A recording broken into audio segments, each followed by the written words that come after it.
It is game 7 of 9 in a row for the DubSea Fish Sticks, and the July 4th weekend series begins right here tonight as the Washington A's come to West Seattle for the first of 3 in a row here at Mel Olson Stadium. Kyle Sweeney and Angus Trangmo with you here again tonight, and although it was great to be the PA announcer yesterday, I am very glad to be back on the broadcast. And Angus had the call yesterday for a wild one against the Dudes as we take a look at the Fish Sticks extra innings victory last night.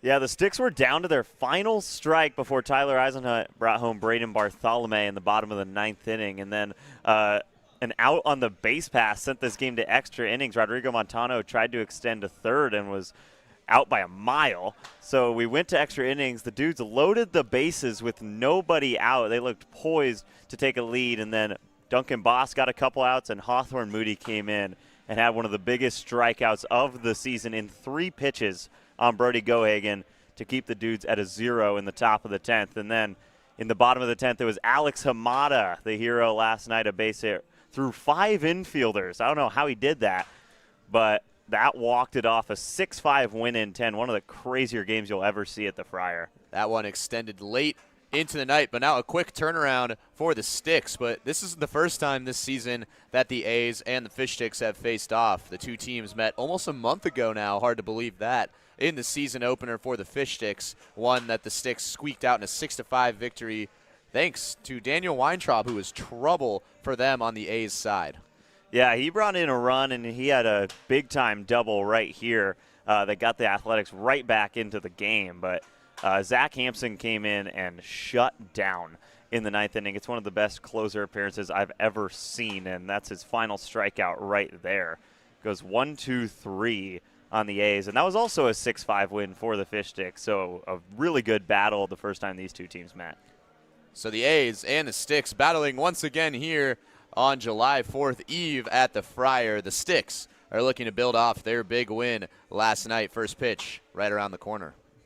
Wendy's went back to the kitchen to give our famous spicy chicken sandwich a total upgrade. More crunch, more flavor, with heat that just hits. Is this our best spicy chicken ever? Looks like a yes to me. Spicy chicken just got better at Wendy's. They always say, think happy thoughts. It's easy when you're a Wendy's Cookie Dough Frosty Fusion. I'm an instant dopamine hit. Get it? Dopamine? Like cookie dough. I said like cookie dough! Happiness is a Cookie Dough Frosty Fusion at Wendy's. For over 15 years, As You Wish Electric has offered the comprehensive electrical solutions Seattle families trust. We are proud to announce that we can now also serve your plumbing, heating, and cooling needs. As we grow, we are committed to delivering the same knowledgeable and friendly experience that earned our spot as the region's top-rated electrical company. Contact As You Wish Electric Plumbing, Heating, and Air today to learn more. And we are here at the Friar. It is another pristine night here on a Friday night, July 4th Eve, before the 11 a.m. game tomorrow. Kyle Sweeney and Angus Trangmo with you. And this was a first fish to remember as you see Crispy come out in the King County Metro bus, which is a new addition to this weekend. Driven by Justin Moser, team president, a do-it-all guy around here. He's been doing everything, including the driver of the bus. And then this is Onboard, which is a social media presence. Henry Onboard, a transportation influencer. I believe that's the first transportation influencer I have ever seen, but he's awesome. Check him out on Instagram. But here's where it gets insane. Look at that. A one-handed snag by Tyler Eisenhut, who had the game-winning single yesterday in the bottom of the 9th inning, and he is on a heater. Yeah, down to his final strike last night. He brings in the tying run in the form of Braden Bartholomew in the bottom of the 9th inning, and that turned into a 6-5 Fish Sticks win. And what was just a wacky game. The 10th inning was off the rails the whole way through, and then Alex Hamada, who hopefully we'll talk to at some point during this game, was the hero last night. And that was almost a 4-hour baseball game, so that one ran deep into the night here at the Friar. And the first fish, I mean, Henry Onboard got it to the plate, which is step one. We haven't seen many of that. But then Tyler Eisenhut just grabbed it with one hand. He Odell'd the fish, essentially. He just caught it. That's a new one, and I don't know if that'll be topped. I don't think it will. I mean, Maybe obviously he's a West Seattle guy, and I guess if you're born in Seattle, that's just a talent that you have. You can just catch fish however you want. So Eisenhut was the one who tied it up yesterday, and then as you mentioned, Alex Hamada, with 5 infielders in the infield, somehow squeaked it through to get the game-winning RBI single in the bottom of the 10th. So the Fish Sticks are now 10-7 on the year, and now a 3-game series with the Washington A's coming up today, tomorrow, and Sunday over July 4th weekend as we prepare for the national anthem coming up in just a few moments. New face on the mound today for the Fish Sticks, Atticus Stanfield, his first outing as a Fish Stick, and he's rocking the Kai Twites jersey today, but that is Atticus Stanfield from Lincoln High School in the Seattle area, going to go play at Menlo College in California. Tonight's anthem is being sung by Tara Nestor.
Again, Tara Nestor with the Star-Spangled Banner on the eve of July 4th.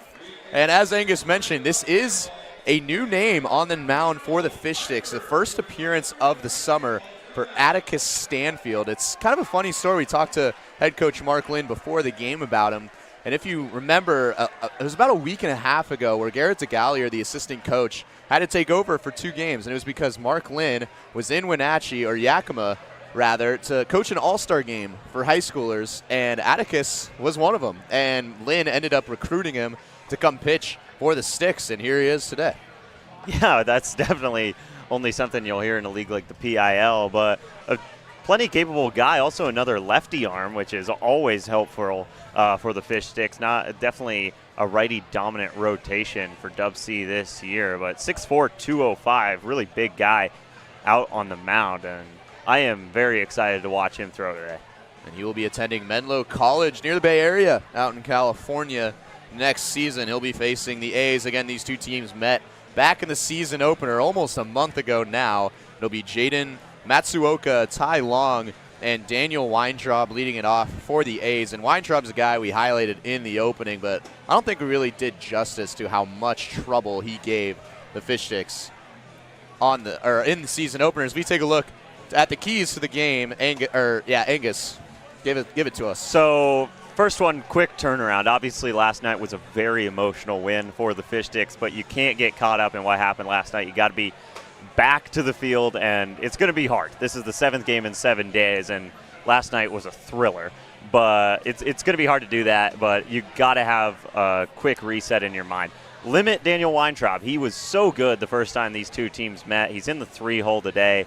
He's going to come up with runners on. You have to keep a lid on Weintraub today. And then deep at-bats, which was the reason they beat Redmond last night. They worked into a lot of deep counts and were able to win those battles more often than not.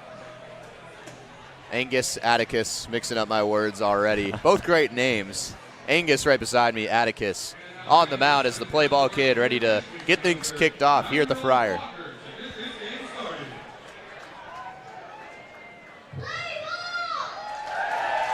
Might be the best we've seen all year. inspired. Along with the first fish. So it's set to be a good game here at the Friar. After the pregame festivities are over, that'll bring up Matsuoka, who's in right field tonight leading off for the A's.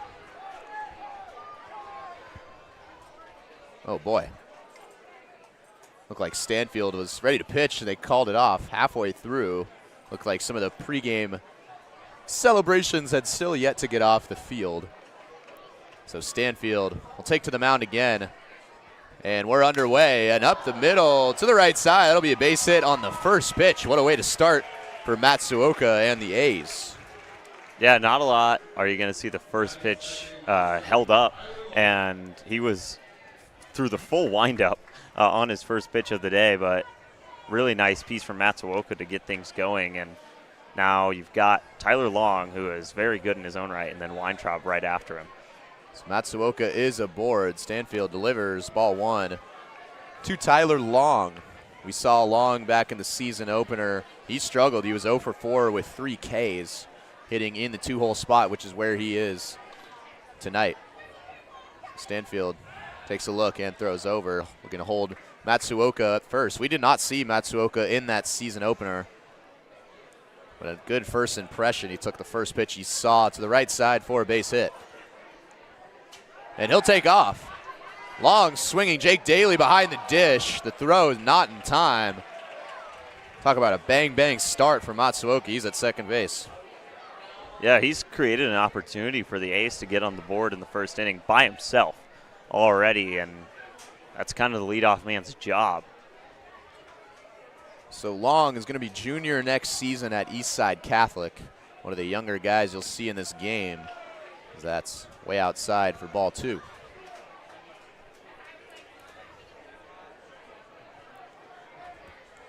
Weintraub waiting on deck. He had a 2-run double in the season opener and multiple stolen bases. That just catches the low part of the zone for strike 2. That's a really nice place to live if you're Stanfield, especially with runners on. You want to keep balls out of the air in this situation.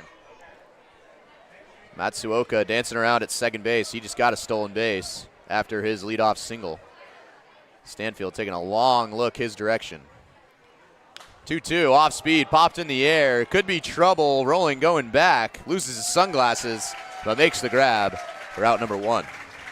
No sunglasses needed for Jake Rolling. A really tough read out there. We saw Becca Turnbow make a heck of a play last night on a very similar ball out in shallow center field, and Rolling kind of just has to backtrack the whole way. The sun might have been an issue right there as well, but Rolling makes the play. It looks like it would have been a really tough play for Gullard out in center as well. So smart of Rolling to take the driver's seat there. So Rolling at short, Beckett Turnbow at third base, and Isaac Watson is at first base. That's the first we've seen of him at first. He's usually a third baseman, so a little bit of a different look infield for the Sticks, as that's strike 1 to Daniel Weintraub. And we've said it a couple of times now, but this is the guy to look out for in this A's lineup. He was 1 for 2 with that 2-run double. He also walked twice and had 2 stolen bases in that one. So 1-1 now to Weintraub with 1 away. We showed it in the open, but he just ripped a 2-run double down the left field line in that game off Nathan Burke, and that was obviously the highlight of his day, but it seemed like every count he was going 7, 8 pitches, just would not go away. Stanfield delivers inside, now a 2-1 count. So Weintraub not yet done with his high school career. He'll be a senior next season at Bear Creek High School. 2-1 count now with 1 gone to Weintraub. Atticus Stanfield's first appearance as a Stick, and that's upstairs for ball 3. Falling behind on Weintraub, definitely not where you want to be, but with first base open, it's not the end of the world with a walk right here. Sets up the double play ball. So Stanfield has Kai Twights' jersey on. Twights just joined the team, has made 2 spectacular appearances in the pen. This one's driven high in the air. Watson, the new first baseman's going to go back, and he'll make the grab. Matsuoka smartly ties up. He'll get to third. So the first play at first base from Isaac Watson, he tracks down the fly ball for out number 2. That's a really tough play for Watson to, first of all, make that catch with how close he was to the fence at the fishing dock over there, and then turn around and make a pretty accurate throw over to Turnbow, and Matsuoka can fly, so really smart decision. If that gets down, that's a fair ball, too, so that's going to be a hit for Weintraub if Watson doesn't make that play. There's strike 1 to Ben Byman, another new name in this lineup for the A's that the Fish Sticks did not see a month ago. So he'll be hitting cleanup. That's just outside for ball 1. Byman going into his senior season at Eastlake High School, where he played for former Fish Sticks head coach Elliot Kribbe, who departed for the University of Hawaii at Hilo just a week ago. That's just outside, it looks like, for ball 2. That one was near the zone.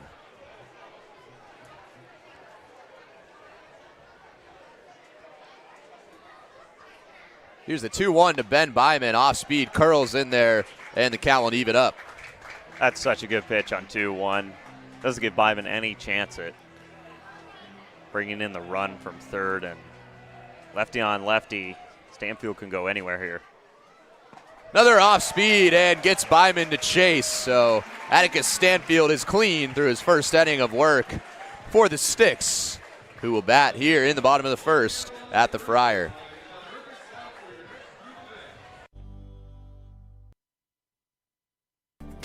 For over 15 years, As You Wish Electric has offered the comprehensive electrical solutions Seattle families trust.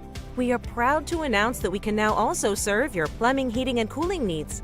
As we grow, we are committed to delivering the same knowledgeable and friendly experience that earned our spot as the region's top-rated electrical company. Contact As You Wish Electric Plumbing, Heating, and Air today to learn more.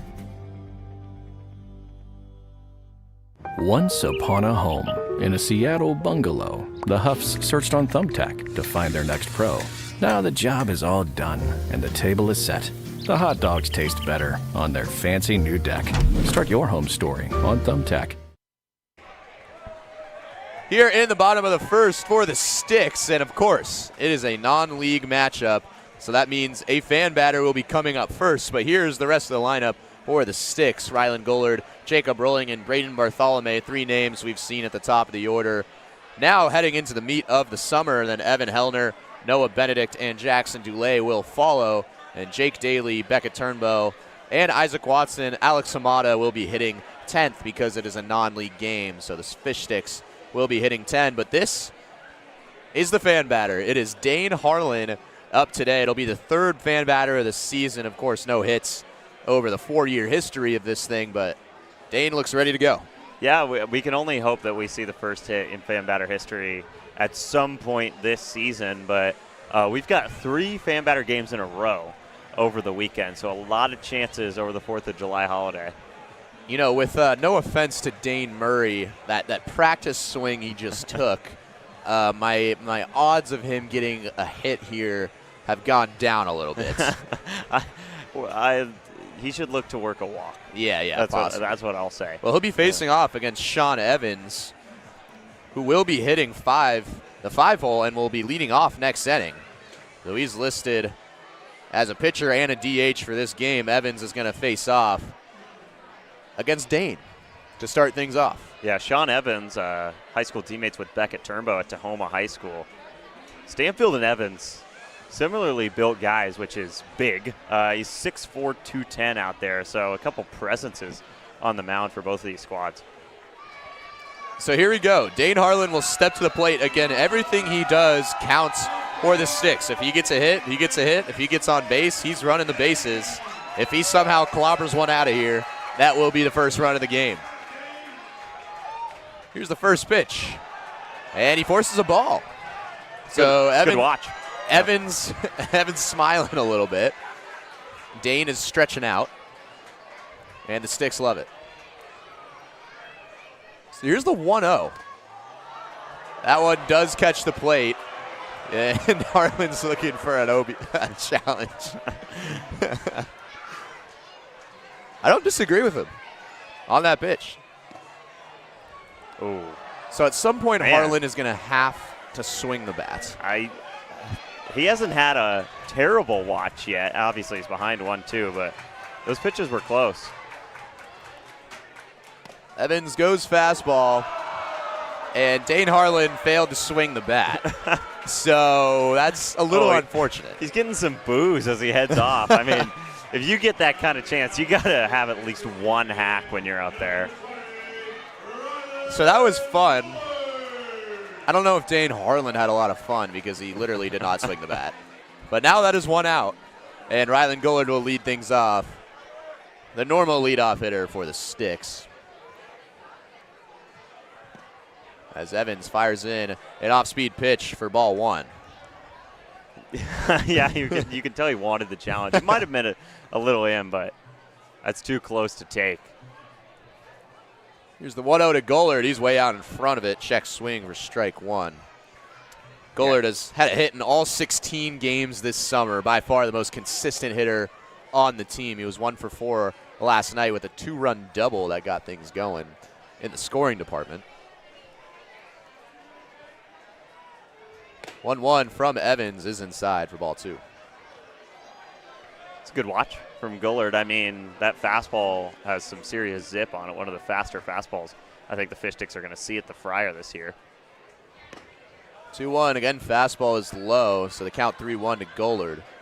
Gullard has 2 homers on the summer, also leads the team with 14 RBIs, including those 2 last night.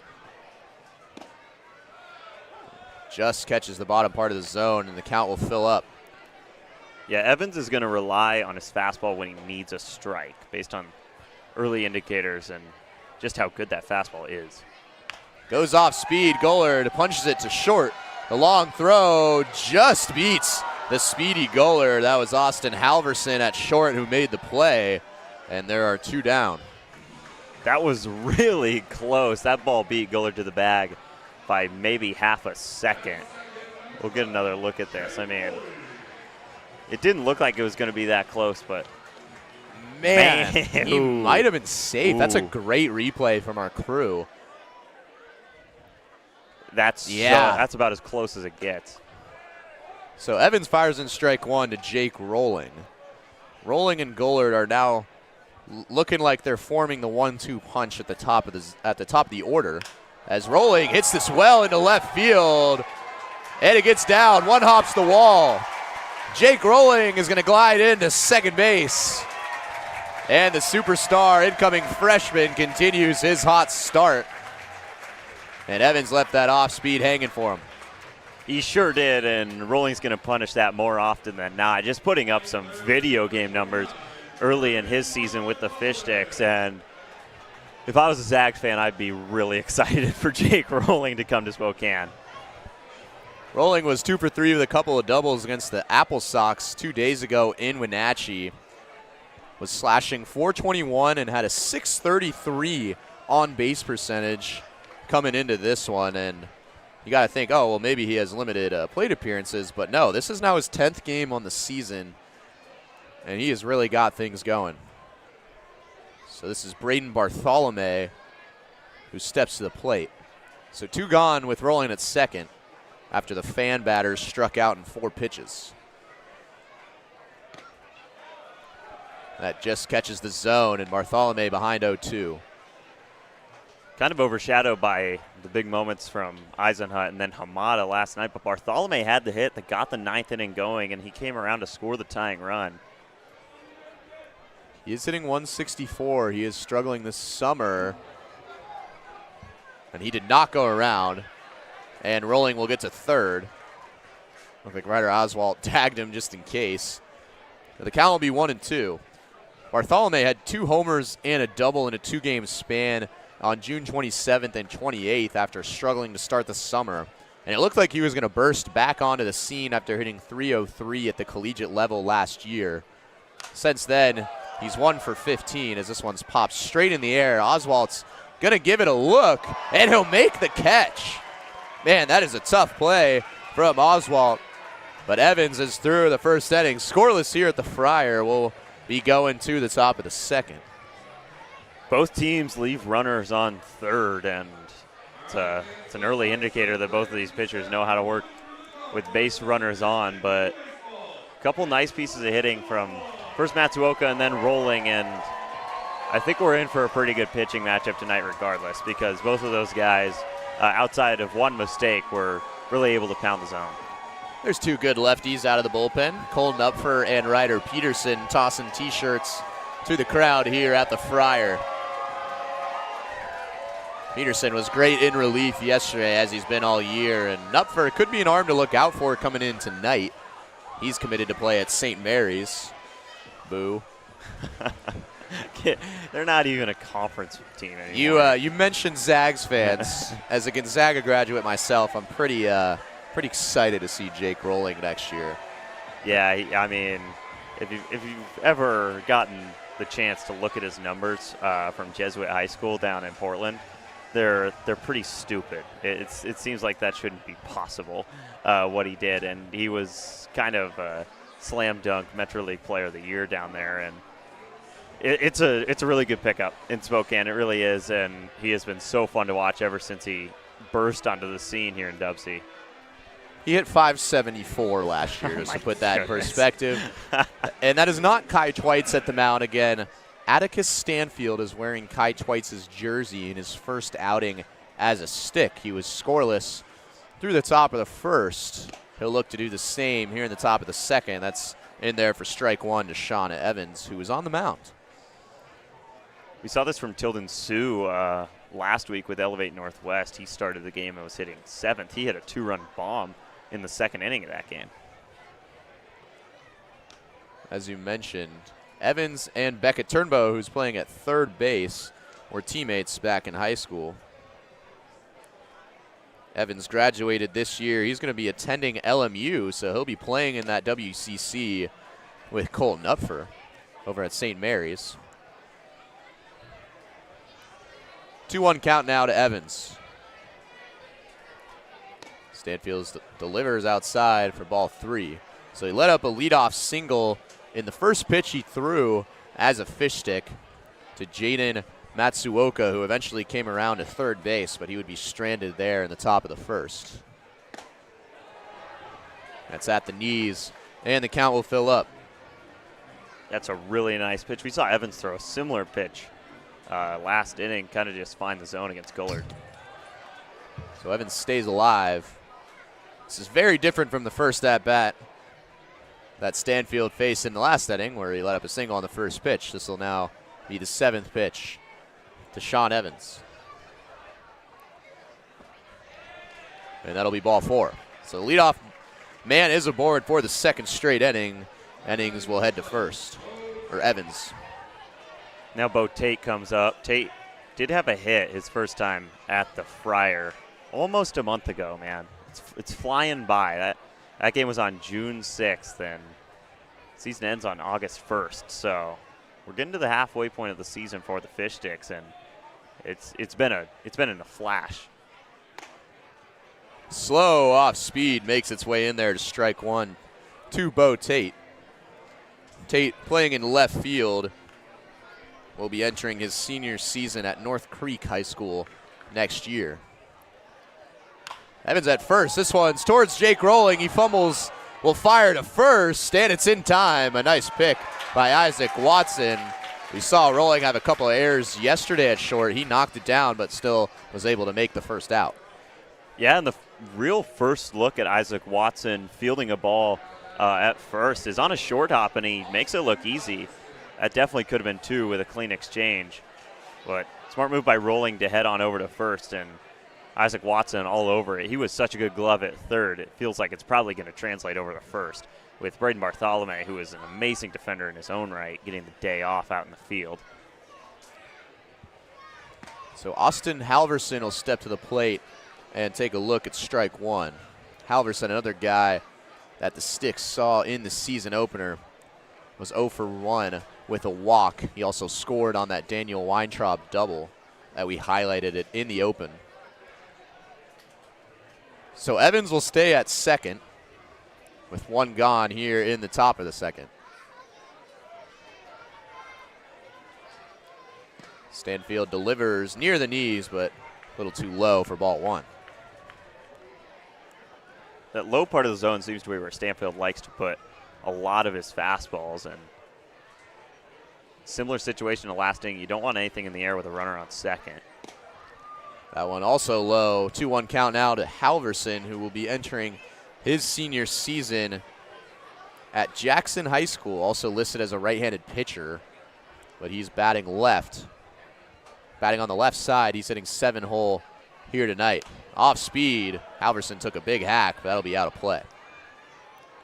Turnbow gave it a good run over there. I like that. I mean, there is a little shelf of playable turf over there behind the Athletics dugout, but that ball's way gone, and I do appreciate Turnbow for making the trek out there. Here's the 2-2, just up and away. The count will even up once again. Sean Evans saw a full count before forcing a walk. And then a ground out from Bo Tate got him to second base. Here's the 3-2. Once again, the off-speed fouled off from Halverson. We'll do it again. You can see Halverson was frustrated as well. Stanfield gave him a pitch that he could really lace for a hit, and he just gets under it.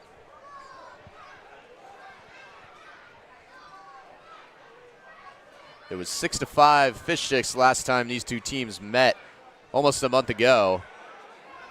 Stanfield will take a look at Sean Evans over there at second base. Halverson facing a full count. A single would likely score Evans. Here's the payoff. Finds the corner for strike 3. That's the second strikeout for Stanfield, and there's 2 gone now here in the top of the second.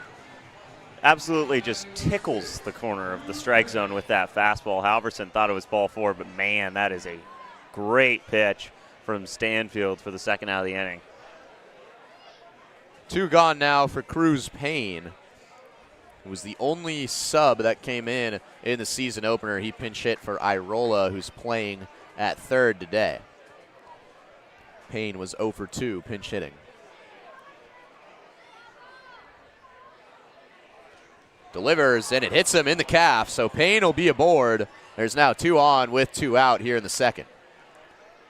Open bag, so not too critical for Stanfield if he's trying to get out of this inning clean, but obviously you don't want to get any closer to the top of this lineup, which proved that it is very dangerous. And Matsuoka has already got a hit today. He's in the hole right now. So that'll bring up Ryder Oswald, another Eastlake guy who played under head coach Elliot Kribbe for the Sticks, or former head coach Elliot Kribbe, I should say. As Oswald takes a look at strike 1. He's got some sneaky speed. He came around to score back in the season opener on that Weintraub double. Oswald was 1 for 2 with an RBI and a walk in that one. So taking off for third is Evans. He'll get there safely, and Payne will get to second. Daly was just as caught off guard as I was. He won't make the throw. So now 2 in scoring position for Oswald. Yeah, and the delayed steal from Payne gets him into scoring position as well. That's a really good choice from Payne to notice that Daly missed the exchange, ball's on the ground, and he breaks for second the moment he sees that. So a single could put the A's up 2-0 and give them their first lead in their second game against the Sticks this season. It's a 2-1 count now to Oswald. Off speed, tried to slide in there. It's just outside. Now it's a 3-1 count. We've seen Stanfield in a few 3-1 counts, and he's been able to get out of these with outs more often than not today. Gio Irola is on deck as the 10-hole hitter, and this is upstairs for ball 4. That'll load things up for Irola. Again, a non-league game for both these teams, so 10 hitters are allowed. Irola taking the 10 spot, and 2 outs. Bases loaded scenario here in the top of the second.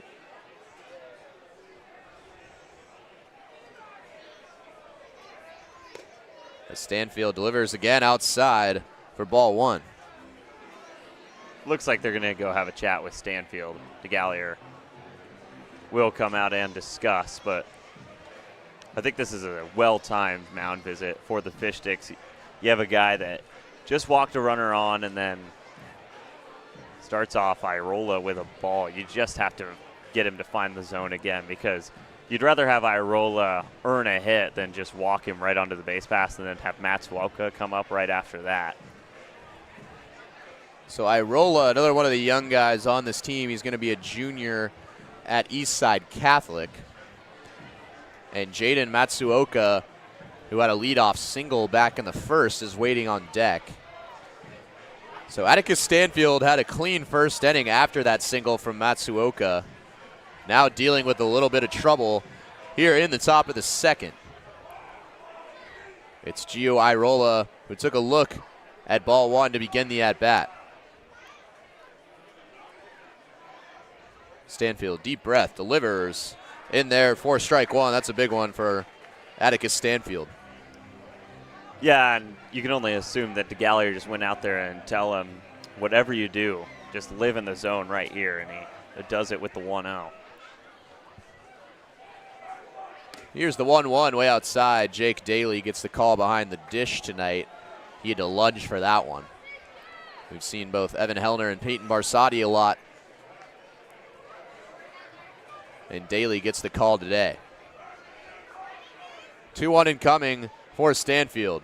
He delivers. This one's popped up. Should be in play. Beckett Turnbow's right under it. He'll call everyone off and make the out. So a sigh of relief for Atticus Stanfield. He's through 2 innings unscathed. 0-0 going to the bottom of the second.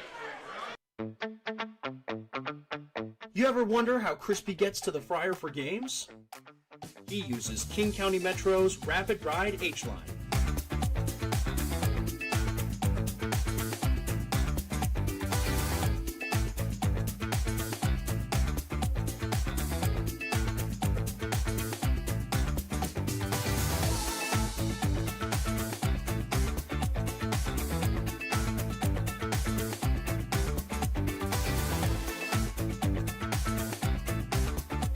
King County Metro, the official commute of your DubSea Fish Sticks. Once upon a home in the Issaquah Highlands, the Parkers used Thumbtack for a new kitchen island. Now the pizza is cooking and the kids are excited. Thank goodness for Thumbtack and all it provided. Start your home story on Thumbtack. Scoreless here at the Friar, entering the bottom of the second inning. Kyle Sweeney and Angus Trangmo with you. It'll be 4-5-6 due up for the Sticks. Evan Hellner will lead things off. He's the designated hitter tonight and someone who's been hitting really well for this Fish Sticks team. Yeah, probably the best hitter on the West Coast League road trip for the team was Evan Hellner over the course of those 3 games. And coming into yesterday, he was 8 for 18 in his last 4 games, and that's just impressive. I mean, that's the numbers that we've seen out of Jake Rolling as well. There are just a lot of bats that have gotten hot in this lineup, and Hellner is surely one of them. Hellner is 1 for his last 8, but did have 7 hits in the 3 games on the Central Washington road trip, as you mentioned, against the Pippins and the Apple Sox. Of course, the Fish Sticks went into Yakima and defeated the Pippins and then lost both games to the Apple Sox, including a 24-2 loss in that first game. But Evan Hellner was the lone bright spot in that one. He was 4 for 5 in that one. So he's up to the plate, kind of cementing himself in the cleanup position for this lineup. And he'll lead off the bottom of the second here against Sean Evans. Hellner offers at the first pitch and fouls it straight back. You'd think that Hellner wouldn't hit a lot of singles just based on how he swings the bat and how he's built, but really good contact bat for this team. 0-1 is low from Evans. Evans forced a walk at the plate last inning. Would eventually advance to second on a ground out and then steal third base, but was stranded there by Atticus Stanfield, who's through 2 clean innings of work in his debut for the Fish Sticks.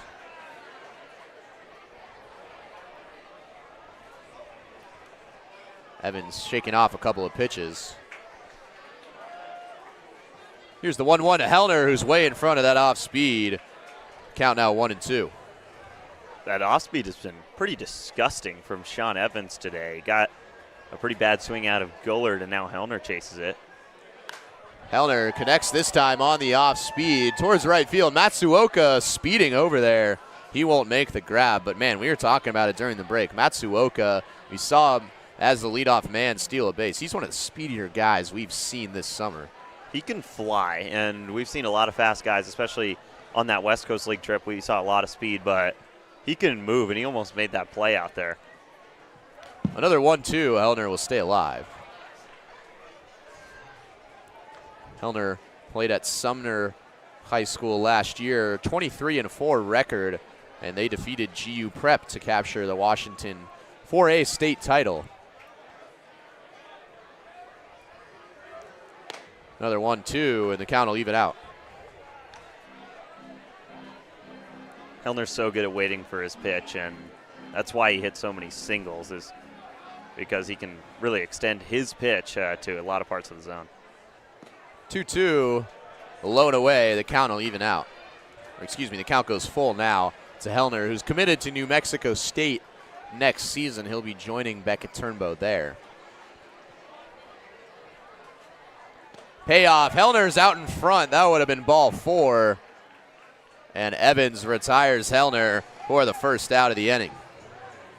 More filth on the off-speed, as Hellner's just going to run over to first because he wasn't tagged, and maybe the ball dropped. I think Hellner might have gotten a bag right here. So he was thinking drop third strike. Yeah. There was no indication from the home plate umpire. Looks like Oswald behind the plate was motioning to go over to throw. We'll take another look. I don't think that ball hit the turf. I think Oswald is correct. He was kind of going over to throw over to first base to Ben Byman. But that ball didn't hit the turf. So now we're a little confused because Hellner did the right thing. He jogged over to first base. That ball's definitely caught before it hits the turf. It's a great look from our replay crew. But Hellner did the thing that everyone is supposed to do in that situation. He started jogging over to first base just in case. Then Oswald behind the dish was about to throw to first but decided not to. So here's the strikeout from Sean Evans. And yeah, that ball does not hit the turf. I mean, a lesson for young catchers everywhere. Even though that ball definitely didn't hit the ground, just tag the guy. Well, why not? You know, Hellner right now standing at first might get a free base out of this because Oswald didn't tag him or throw over to Byman at first. It's going to be an interesting decision for the umpires. They're not going to be able to review this. He's out, yeah. And that's the right call. So Hellner strikes out swinging against Sean Evans. That'll be the first out of the inning. He'll walk back to the dugout. And that'll bring up Noah Benedict.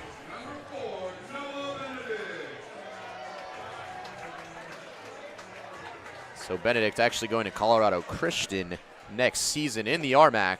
Another RMAC guy on this team out there in Colorado. He takes a look at strike 1. Benedict was 0 for 3 yesterday against the Dudes. This one over to first. Byman's got it. He'll flip it to Evans for out number 2. Sean Evans is working really well in the early stages of this game. We've seen a few starters in the past couple games against the Fish Sticks really have some quick, efficient innings. So that'll bring up Jackson Dulé, who's playing in left field today. We've seen Dulé, Gullard, and Noah Benedict as the outfield trio a lot as of late. Dulé, this one's hit hard down the third base line and into the ice chest, but foul. Someone who is very smart decided to just stick their bare hand out there and just take one right off the wrist. Yeah, it's a tough one. Dulay's ready to go again. He almost offered at that off speed. You know, you get enough courage over there in the ice chest, you might want to stick your hand out to grab that one. It's the second inning. I hope not. So here's the 1-1 to Dulé. That almost got a piece of him. He'll get out of the way. Dulé hitting .250 this season. He's 0 for his last 8, so struggling a little bit after he got his average up to .381 about a week and a half ago. He's got 4 singles and 4 extra base hits on the year, which includes 3 doubles and a triple. His triple was the first hit of the summer. Way out in front of that off speed, which has been working for Evans. So many chases already in this game on the off speed for Sean Evans. So the count will now fill up to Jackson Dulé. Jake Rolling, the only base runner so far for the Sticks. He had a 2-out double back in the first. He would be stranded there. Evan Hellner struck out. To start things off, it looks like Sean Evans had another one right there, but Dulé will take his base. He wanted that one badly, but good watch from Dulé for now. I mean, we'll probably get another look at where that pitch was. Obviously tough to tell on the ins and outs from that angle, but good watch from Dulé, and obviously kind of in a cold stretch right now. So good for him to get on base to start this game. Dulé's got a ton of speed over there at first. He takes a generous lead. They'll bring up Jake Daly. Daly swings and misses at that high speed velocity from Evans. Daly began the season 3 for 10 at the plate, is 1 for his last 11, so struggling to find his way a little bit right now. Did have a .355 career batting average in high school. He's playing at St. Peter's. Yes, the Cinderella St. Peter's in March Madness from a couple years ago. And way in front of that off speed. That is a continuing thing here in this lineup for the Sticks offense. And he's down 1-2. Wouldn't be surprised at some point, probably the second time around the lineup, the Fish Sticks start to make the adjustment on that pitch. Dulé takes off, and Daly just takes it. Hits him in the leg. He'll take his base. And suddenly 2 are now on with 2 outs. Yeah, and Beckett Turnbow comes up. Turnbow, we've seen him play a lot better baseball as of late. I think it all started from that relief appearance. This is a two-way guy for the team, but a relief appearance in Wenatchee where he went 2 2/3 scoreless and really kept the Fish Sticks in the game down the stretch. So Dulé at second and Daly at first. Turnbow takes a big hack at strike 1. As you mentioned, had a great relief appearance against the Apple Sox, who are a really good West Coast League team. He sat him down pretty nicely. Still trying to find his way at the plate, but was a career .383 hitter at Tahoma. He's facing off against his teammate right now. He fouls that one back. This is kind of a fun matchup. Yeah, you got to think that both of these guys are very familiar with one another. And Evans ahead 0-2, but Turnbow probably knows Evans' every move when he's ahead in counts. Turnbow made a great play at short yesterday. You alluded to it in the top of the 9th to save a run. 0-2, he just offers at the bat. That'll get down for a base hit. Dulé being waved home. The throw will be cut off. And Beckett Turnbow wins the battle against his high school teammate, and he drives in a run, the first of the game for the Sticks. Beckett Turnbow is turning the corner this season, and obviously it started in Wenatchee, but kind of just in all facets, he has started to play so much better, and that's a really good piece of hitting with 2 strikes. Great 2-strike approach, and then Dulé, who can just wheel around the base pass. That's an easy run for him. Turnbow's 3rd hit of the year drives in Jackson Dulé. Just got the job done, kind of threw his bat out there at the off speed, which has been confusing Fish Sticks batters through the first time through the order. And he's seen this Sean Evans off speed more than maybe anyone. So, I mean, being high school teammates kind of comes back to bite Evans right there, I think. As Watson takes a look at ball 1. Watson, this is an interesting one, almost a paradox in a way. He's 1 for 16 at the plate this year, but he has a .400 on-base percentage. He has been forcing walks like none other we have ever seen. I don't think I've ever seen a discrepancy like that. It's impressive, really. Anytime he gets into a deep count, he'll just foul pitch after pitch after pitch. It's really impressive. So he has 9 walks in 26 plate appearances on the year. Did get his first hit his last game. He was 0 for 15 to start things off.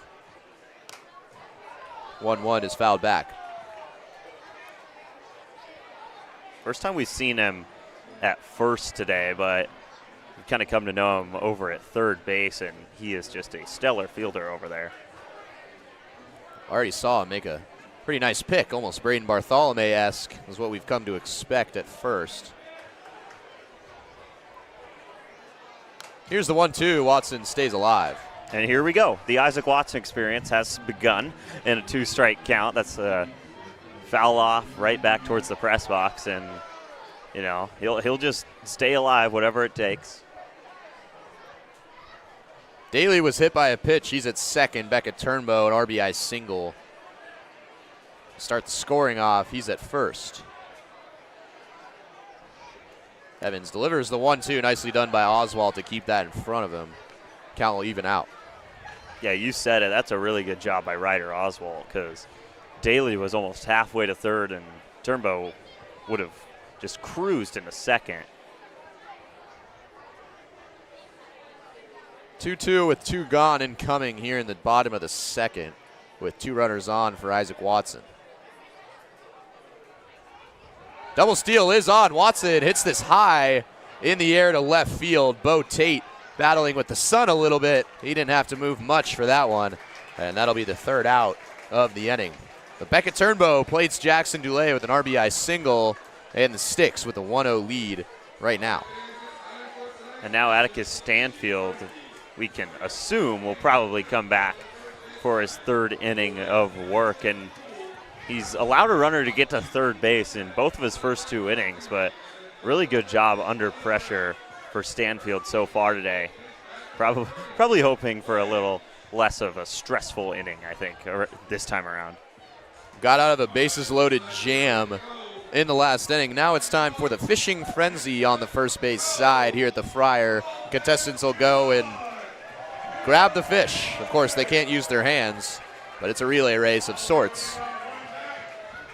It's hard to tell which team's which today. They're all wearing the same thing.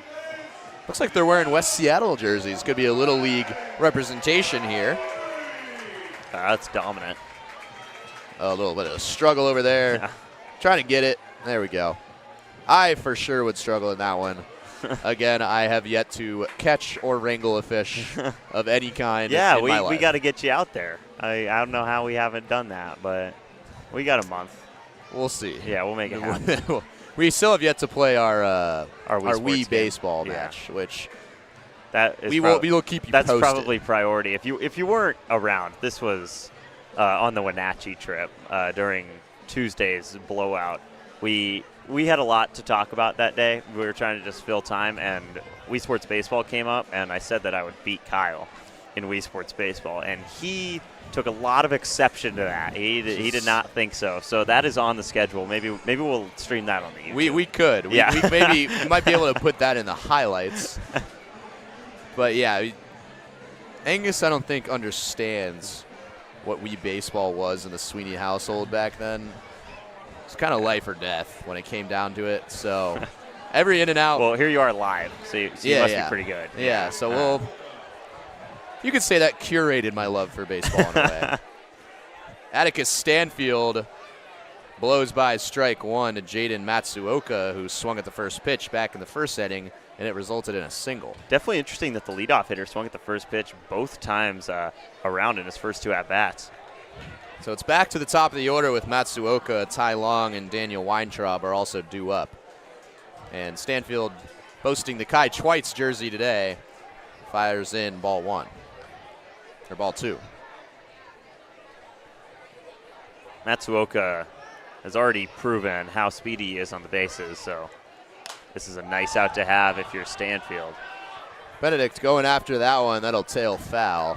Matsuoka has shown off his speed early and often here today after we didn't see him back on June 6th in the opener. He stole second, and then in a fly ball that was in that direction that Isaac Watson at first picked up, he smartly tagged up and got to third base. way out in front of that off speed, and Stanfield with his third K of the night. Yeah, kind of just a change-up motion. Obviously, not going to go to the slider too much on a lefty a righty like Matsuoka. Wow, but really good work to get the chase right there on the leadoff hitter.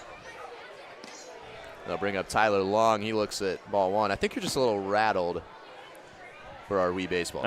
I don't think that's what it is. I think I just don't know my lefts and rights very well, Kyle. Here's the 1-0. Long grounds it to second base. Last night's hero, Alex Hamada, fields it and makes the play. Quick 2 outs for Stanfield. This is really good for Atticus Stanfield after a couple stressful innings to start his Fish Sticks tenure. A couple quick outs, and Weintraub obviously had a big game the first time these two teams met. If you can get him up in a situation like there's 2 outs and nobody on, that is ideal. Weintraub, a 2-run double back in the opener. He flew out to Isaac Watson at first. His last time up, he takes a look at strike 1. Cole Nutfer looks like he's warming up a little bit with the bands. The lefty arm going to St. Mary's. Weintraub lines this up the middle, and that will be a base hit. Just got a great look at the off speed. That's a glimpse at Daniel Weintraub, pretty similar to what we saw in the opener. Yeah, and that's why you want him to come up with 2 down and nobody on, because he does that quite a bit. And let's say he came up lasting and did that in the first with Matsuoka and Senka. That likely scores a run. Weintraub's got a lot of speed himself over at first. Stanfield takes a look. This one will get past Daly. It won't matter. Weintraub is going to take second anyway. So now he's in scoring position for Ben Byman. Yeah, kind of just spiked by Stanfield, and now the 3rd straight inning where the A's have had a runner in scoring position. Stanfield's been able to strand all of those runners so far. Just off the corner, and it's a 2-0 count to Byman. Really close miss right there, and 2-0, I mean, a walk does force the force out into order. Stanfield takes a few looks at Weintraub, and Byman's ahead 3-0. So the second straight inning where trouble has seemed to find Weintraub and Stanfield. Stanfield had the bases loaded with 2 outs in the last inning after getting through the first couple of batters, and that'll be ball 4. About as easy as it gets if you're Ben Byman. And now Sean Evans will come up. Evans, a really good AB his first time up, worked a walk. So 2 on now for Evans, who is pitching for the A's tonight. Has only let up an RBI single to his high school teammate Beckett Turnbow. So 2 on with 2 outs here in the 3rd. This one almost hits Evans. Good job by Daly to keep that one in front of him. Daly's been busy back there today, and obviously there's been a couple that have gotten by, but he's saved some bases as well. So spot now for Evans to give himself run support on the mound. Takes a big swing and misses at strike 1. He's trying to give himself the lead on the mound with that cut. That was huge. Weintraub at second and Ben Byman at first. Weintraub singled and Byman just forced a walk. Evans was way in front of that slow moving off speed from Stanfield, who's ahead 1-2. I don't think I've ever seen a ball that rolled off the rain cover here at the Friar. That was just such a weird mover off the bat of Evans. 1-2 now to Evans. Stanfield looking to get out of trouble once again. And he blows it by Evans, his 4th strikeout of the night. And through 3 innings unscathed in his debut for the Sticks. We'll go to the bottom of the 3rd with the Fish Sticks leading 1-0. For over 15 years, As You Wish Electric has offered the comprehensive electrical solutions Seattle families trust. We are proud to announce that we can now also serve your plumbing, heating, and cooling needs. As we grow, we are committed to delivering the same knowledgeable and friendly experience that earned our spot as the region's top-rated electrical company. Contact As You Wish Electric, Plumbing, Heating, and Air today to learn more. Evans just struck out to Atticus Stanfield. He'll take the mound once again for the A's, who are trailing 1-0 going into the bottom of the third. Kyle Sweeney and Angus Trangmo with you. It's the loudest side competition going on right now at the Friar.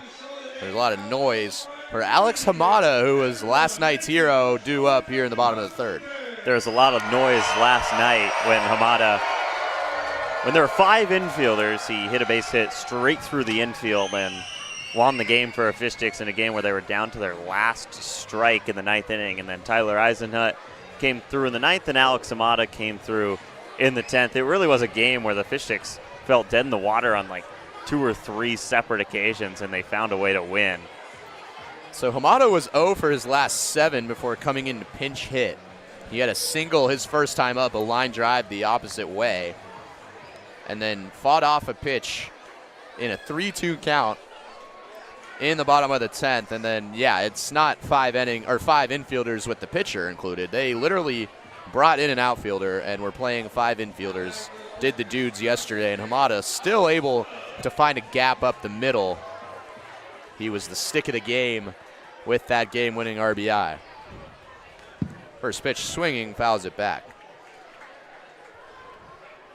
I'm interested to see how long Evans goes, especially given the fact that he's in the lineup. That has some effect on how long a pitcher can go. So Hamada at second base. He rips this down the right field line and foul. And that got out of the park. Man, we have not seen that power from Alex Hamada displayed, but that got way out of there. Yeah, you could see Noah Kung and Santiago Guedes Rodriguez standing up over in the Fish Sticks dugout. That, I think, just excited a lot of people familiar with the Fish Sticks. We haven't seen that from Hamada this year. Hamada exuding confidence right now after that walk-off last night. He takes a look at ball 1.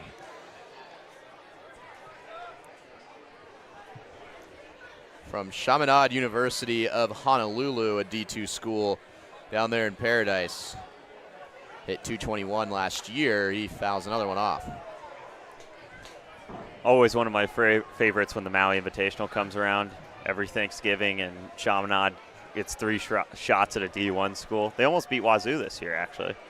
You know, Wazoo was they didn't put out their best season last year. We'll keep it like that.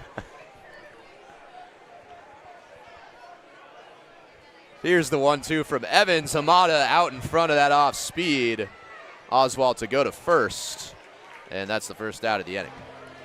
Yeah, and that off speed continues to kill for Sean Evans tonight. It was the pitch that he gave up a run on, but I think the only reason that happened is because Beckett Turnbow is his high school teammate, and he's seen it time and time again. He knows what's coming from Sean Evans. That'll bring up the top of the order with Rylan Gollard, who's up for the second time. Evans fires in there, just low and outside for ball 1. You're not going to see Gollard chase too many pitches, and he chased that off-speed first time up. It's a weak ground ball to the shortstop Halverson, who made the play. He hung up on that off-speed. That finds the zone. 1-1 count now to Rylan Gollard, who's led off every game except the first for the Fish Sticks. Has a 16-game hitting streak, has recorded a hit in all 16 games that he's played. It's been impressive for Gollard. 2-1. That one's ripped foul. If you want to get real technical, he's played in 17 games. He's only hit in 16, but over the road trip, he came into pitch in the blowout win for the Apple Sox over the Fish Sticks. He threw and got the last out of the game. Gollard, this will be tough. Can he beat it out? This time he can. So he chases on that off speed. Irola was coming in to try to make a tough play. And Gollard will be aboard. If that is a hit, yeah, that will be the 17-game hitting streak now for Rylan Gollard. Not a traditional Rylan Gollard hit. That one doesn't even reach the infield dirt before Irola gets to it. But, I mean, he can fly on the bases, and that's the second time he's almost beat out a throw from the left side of the infield. That one, maybe if Byman holds onto it, he's out, but definitely no question once it popped out of his glove. So Gullard has 8 stolen bases this year. No one else on the team has more than 3. As Jake Rolling takes a look at strike one. Rolling, the only one really other than Becca Turnbow to see that off speed from Evans well. He took it on the second pitch of the at-bat deep to left center field and collected a double that one hopped the wall. Gullard's going to take off. No swing from Rolling. The throw, not in time. Gullard's now got 3 times the amount of stolen bases as anyone else on the Fish Sticks roster, and he's in scoring position. Part of that is because he plays so much, and part of that is because he gets on base so often when he plays, but the speed is really impressive for Gullard. It almost looks like he's not running that fast, and then in a blink he'll be at second base. It's a good guy to have runners in scoring position for in Jake Rolling. Oswald keeps that one in front of him. We were kind of alluding a little bit towards the stats that Rolling has put up this summer before he quickly turned on that pitch to get a double. But he is slashing .421, .633 with a .1423 OPS this summer. It has been a marvel to watch. And he built on that with that double in the first. Gullard will take off for third. Single up the middle for Jake Rolling. Gullard got the head start. He will waltz to home. And Jake Rolling once again an RBI single. Man, he can play. He's ridiculous, and that's another nice piece from Jake Rolling. 2 for 2 on the day. He's driven in a run here in the third inning, and it looked like Gullard was going to go on that pitch. He was dancing around over at second, got a couple looks from Evans, and then he breaks, and it didn't matter. I think he would have scored anyway, even if he had a normal secondary lead over at second. And it's like the exact same spot Rolling hit his double to, just a little shorter for a base hit this time. But, man, he has been so good for this team. That's Rolling's 8th RBI. This is his 10th game as a stick. He missed the first couple of weeks with an ankle injury. We were itching to see him because we saw the high school numbers that he put up last year, hitting .574 in league play at Jesuit down in Oregon. And he finally made his way into the lineup, and it's going to be tough to take him out. Something to note is that the Washington A's did not see Rolling the first time around. So this is a new face for this team, and they're going to get familiar over the next 3 days, especially with this start. So Braden Bartholomew now 1 for his last 16 at the plate after fouling out to the catcher his last time up. That'll be 1-0 now to Bartholomew. Just one gone still here in the bottom of the third. The Sticks now operating with the 2-0 lead after Jake Rolling scored Rylan Gullard with an RBI single. Bartholomew hits this well to left field. Tate going back at the track. This ball's gone. Braden Bartholomew, how about a slump buster like that? That's his 3rd home run of the summer, and it is 4-0 Fish Sticks. He loves the pull side here at the Friar. He's taken 3 homers deep to that direction, and that one had some doubt off the bat, but just kept going and going and going, and he has some serious pop in the 3-hole today. Usually see him at first base. Today he is the extra hitter, and that's why you keep in the lineup. Despite a little bit of a slump, Braden Bartholomew goes yard, and it's 3 runs here in the bottom of the third for the Fish Sticks as Hellner takes a look at strike one. He has had one of the most unlucky hitting seasons I've ever seen a baseball player have, and the most success he's found is when he just puts it over every defender's head, but a lot of line drives that haven't gotten down. We are imploring you, this is a very talented hitter, and he's shown it on 3 bombs this year. He had 3 home runs last year at Southeastern when he hit .303 in 45 appearances. And he now takes the team lead with 3 homers on the summer for the Sticks, who are now ahead 4-0. 1-1 to Hellner, just catches the zone. He's behind 1-2.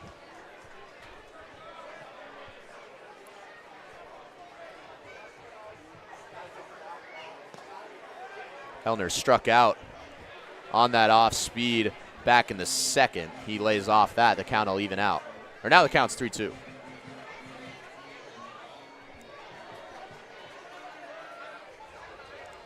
The payoff from Evans just misses the zone. So Hellner will take his free base. Really good work from Hellner right there, leaving that be. That is pretty close to being strike 3, but he leaves it outside for ball 4, and now Evans really has some work to do on a response with Hellner on first and already 3 runs plated for the Fish Sticks this inning. So that'll bring up Noah Benedict, looking to add on, do some more damage.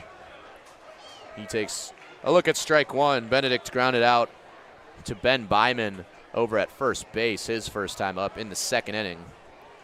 He's now 1 for his last 14. He started the season really hot.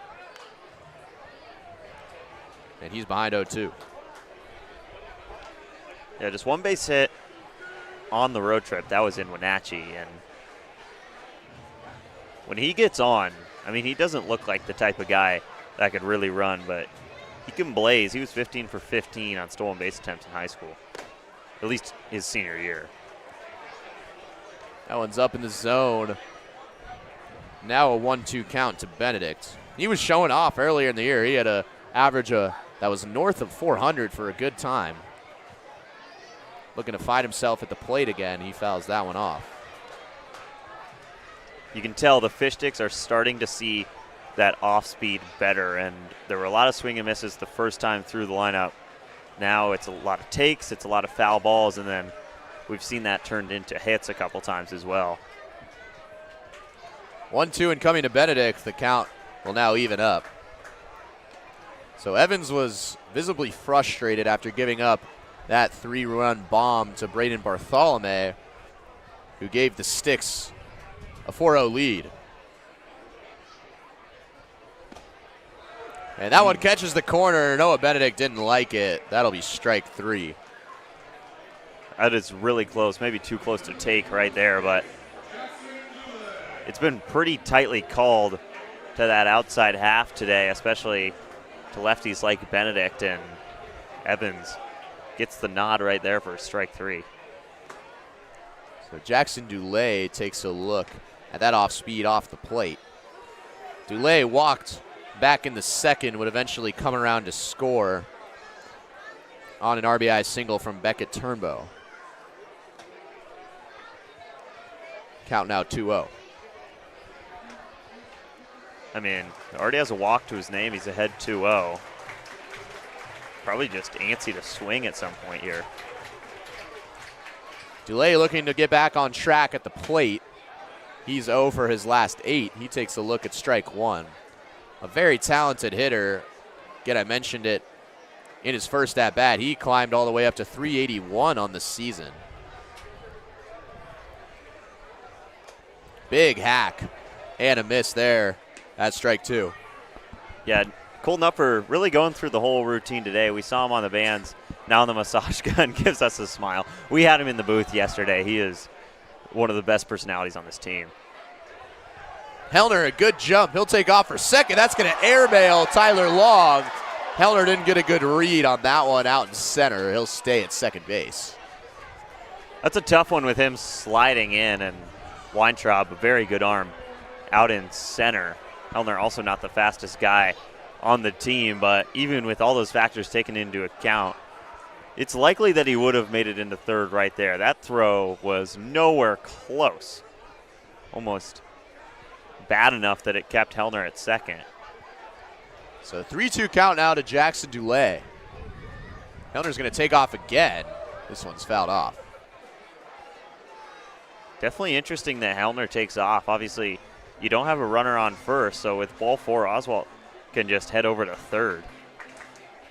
Hellner showing off the speed a little bit. This at bat, that's not his MO. He'll do it again, and that's inside for ball 4. This is the risk, though, and he actually slides in safely. So maybe not the most dialed-in base running by any means by Evan Hellner. Take another look. See, he was just jogging over, and he almost got caught lacking. He's over at third base. Ooh, that was close. That's exactly what I said, is if it's ball 4, Hellner's not the fastest guy. You could see Oswalt throw down to third and get him, and it looked like Irola wasn't really ready for the throw over there either. So Hellner gets a gift. I mean, if that's all it takes to steal third, we could see the Fish Sticks running a lot today. And here we go. This one's taken out to center field, and that'll be caught by Weintraub to end the inning. But 3 runs come across here in the bottom of the third, highlighted by a 2-run homer from Braden Bartholomew, his third of the season, and it's 4-0 Sticks. Yeah, Bartholomew, I mean, some serious pop in this lineup. And, you know, even when the average is low, there's a reason he's in the lineup every day, and it's for moments like that. And that ball just kept carrying right on out of here. But Jake Rolling, I mean, he might not have a homer to his name, but a double and a single, brought in Gullard in that inning as well. He's been great in the early stages. So this is now the classic potato sack race on the third base side. Oh, a couple of tumbles.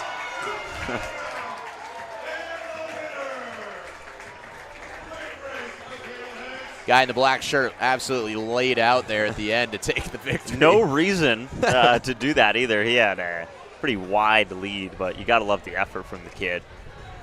As it looks like we'll get another inning from Atticus Stanfield, and he's led a lot of runners on, and his pitch count is up to 59 through 3 innings, but scoreless frames nonetheless. And obviously his first outing of the year, he's going to have a little more juice in the arm than some of the other guys on the Fish Sticks. So again, Stanfield wearing the Kai Twites jersey, who also just joined the Fish Sticks. Stanfield played in the All-Star game down in Yakima. Mark Lynn had to take a couple game absence to go coach in that one, the interim head coach for the Fish Sticks. He told us he did some recruiting down there, and this is one of the guys he recruited. And Atticus Stanfield is now pitching in a Fish Sticks uniform and doing quite well so far.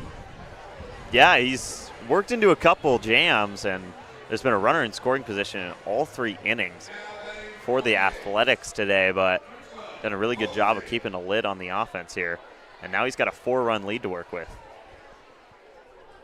Slow off speed actually went behind Bo Tate for ball 1. So it'll be 6, 7, 8 due up for the A's. Tate will lead things off this inning. He grounded out on a hard line drive to Jake Rolling at short, his last time up. And a 2-0 count. So Stanfield's seen his troubles come with 2 outs in both the second and the third. He was able to evade. That's swung on. Poor foul ball, it'll be 2-1. It seems like every time Stanfield has gotten into trouble today, maybe behind in a count or with runners on, he's just had one pitch that forces weak contact or maybe a strikeout. That one finds the zone. It's a 2-2 count now to Bo Tate. Stanfield's already got a few strikeouts to his name as well.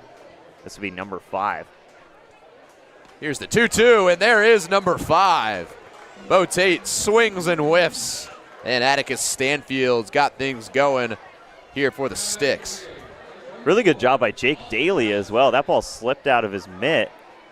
I guess it was on the transfer, so it wouldn't have mattered, but way to hold on to that and not risk the drop third strike. We already saw a bit of confusion when Hellner struck out back in the first. So Austin Halverson, the shortstop, will come up with 1 down here in the top of the 4th. Halverson struck out looking. He was the second strikeout victim of the game of now 5 for Atticus Stanfield.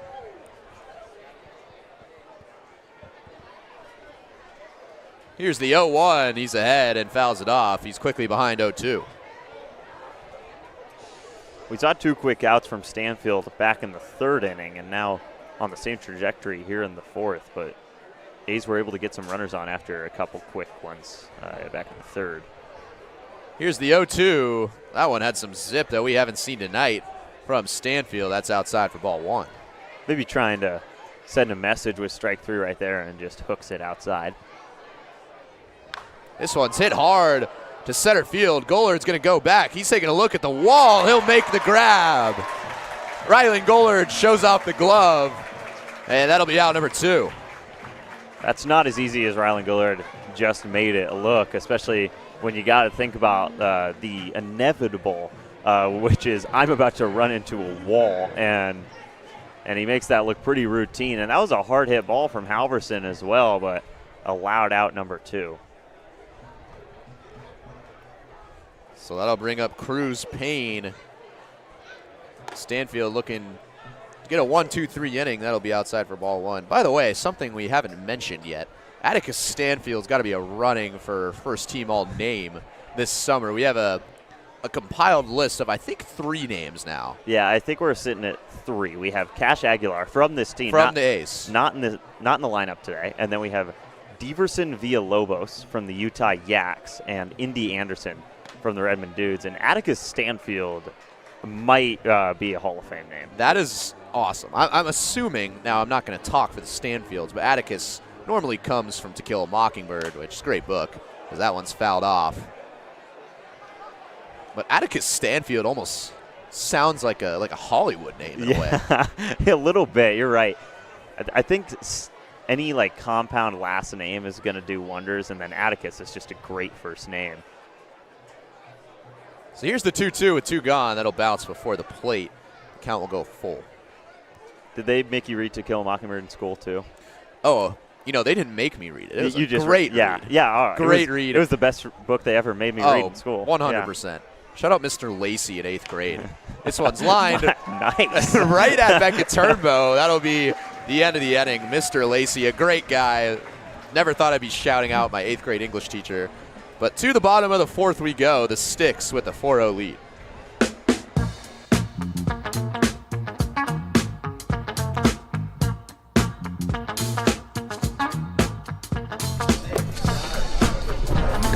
Oh, sweet. Thanks, Crispy.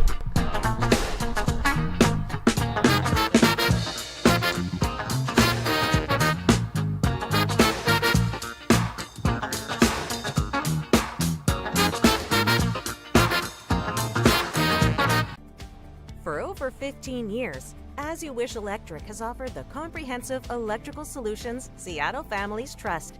We are proud to announce that we can now also serve your plumbing, heating, and cooling needs. As we grow, we are committed to delivering the same knowledgeable and friendly experience that earned our spot as the region's top-rated electrical company. Contact As You Wish Electric Plumbing, Heating, and Air today to learn more.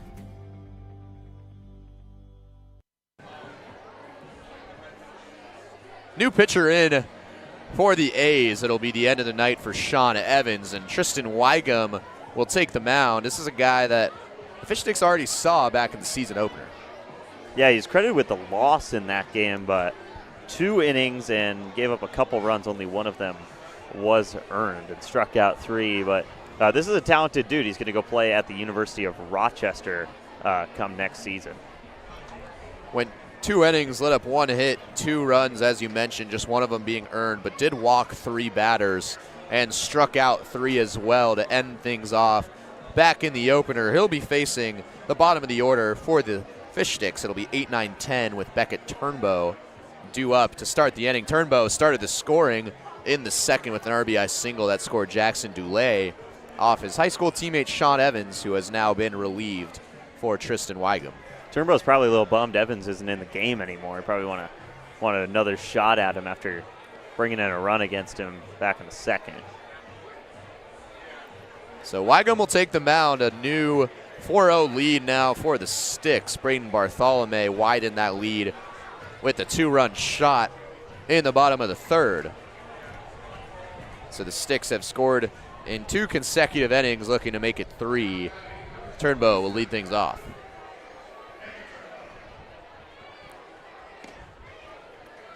at the knees for strike one. Turnbow didn't like the call. Turnbow did have one at-bat in the first meeting between these two teams and struck out. Off speed, almost found its way in the zone. I thought it did. That'll be outside for ball one. It's kind of tough from our vantage point to see the ins and outs.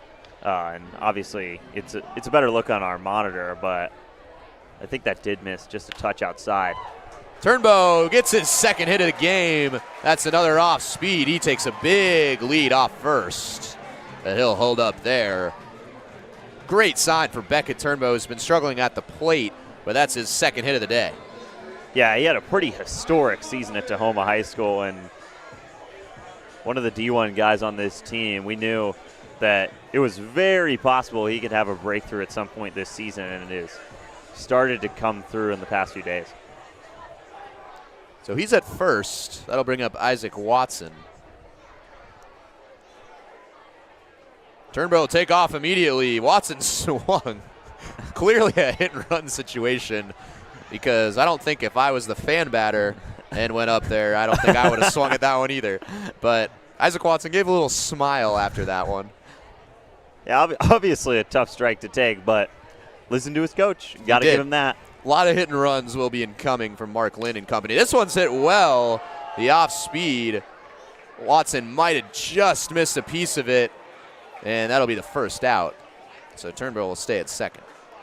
Second fly out to left field of the game for Isaac Watson, and that one carried pretty deep out into left. Obviously, you've got the elevated wall down the left field line with that net, but if it was hit maybe 10 feet further and to the right of that pole, it might have gotten out of here.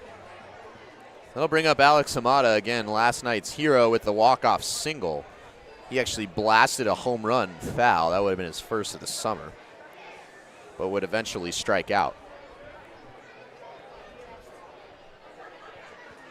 Wygum delivers. This one's hit hard down the right field line, and it's just foul. Boy, Alex Hamada has been flirting with extra bases on a couple of foul balls, but he'll have to go back and take another one.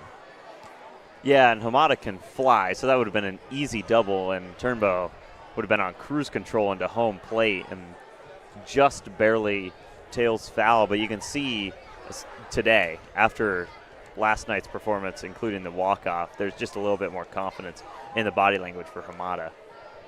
It was a 2-for-2 night again, ended an 0-for-7 slump from Hamada, who usually pinch hits. So that was over a 3-game stretch. That'll be low for ball one from Wygum.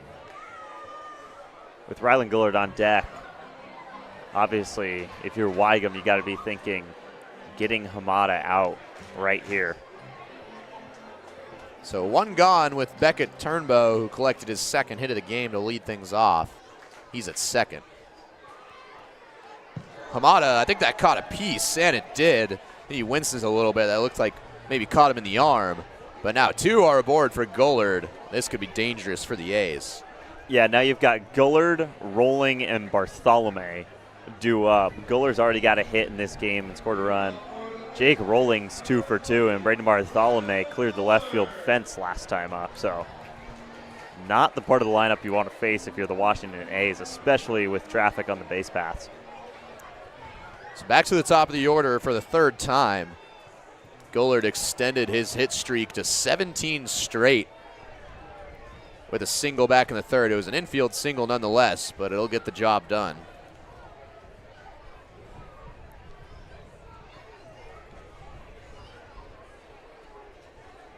So two runners on for what's been the model of consistency for the Sticks.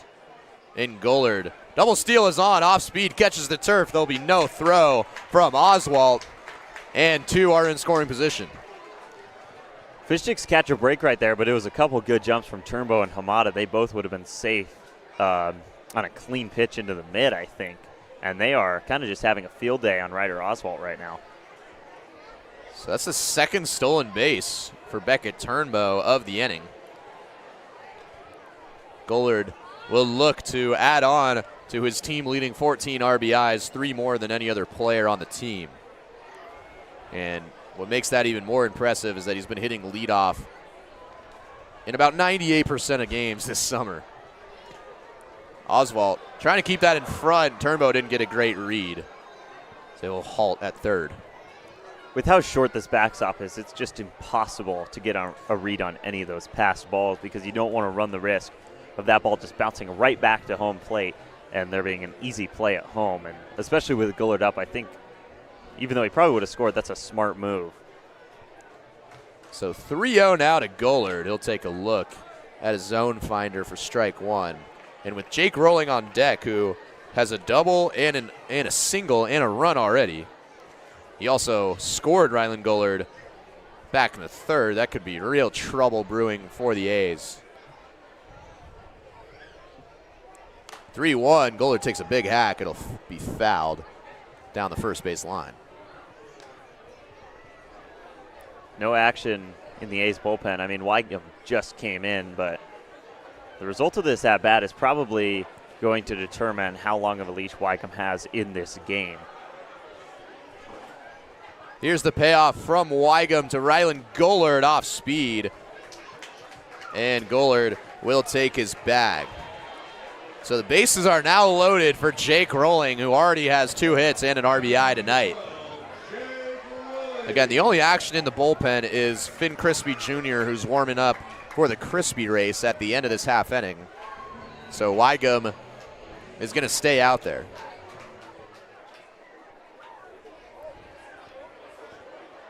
Rolling a deep double that one hop to the left field wall in the first. That's in the zone for strike one. And then just ripped a line drive up the middle for his second hit of the game that scored Ryland Gullard, who's now at first. Here's the 0-1 off speed low for ball one.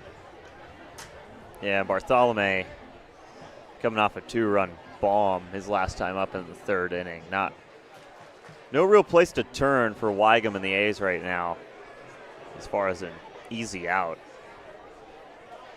Weigum delivers the 1-1. Oswald nicely done to keep that in front. But Rolling came into this game hitting .421 with a .633 on-base percentage. It's kind of laughable numbers right now. And he's already added on to that one here tonight. Has 8 RBIs in his 10th appearance as a stick, looking to add on to that total as well. Looking to score all 4 there with that swing. Count will even out at 2 apiece. Yeah, he gets fastball up high, which, most cases you're probably going to put that in the air, and any fly ball into the outfield is going to score Turnbow from third right now. Just a little late to the party. 2-2 from Weigum off speed, and Rolling will stay alive. That first time through the lineup, the Fish Sticks did not do a good job of fouling off 2-strike pitches, especially with how nasty Sean Evans' off-speed stuff was today in his first 2 innings of work. But right now they are fighting off a bunch of pitches. Rolling called time. Now he's set. Weigum delivers, Rolling, another single.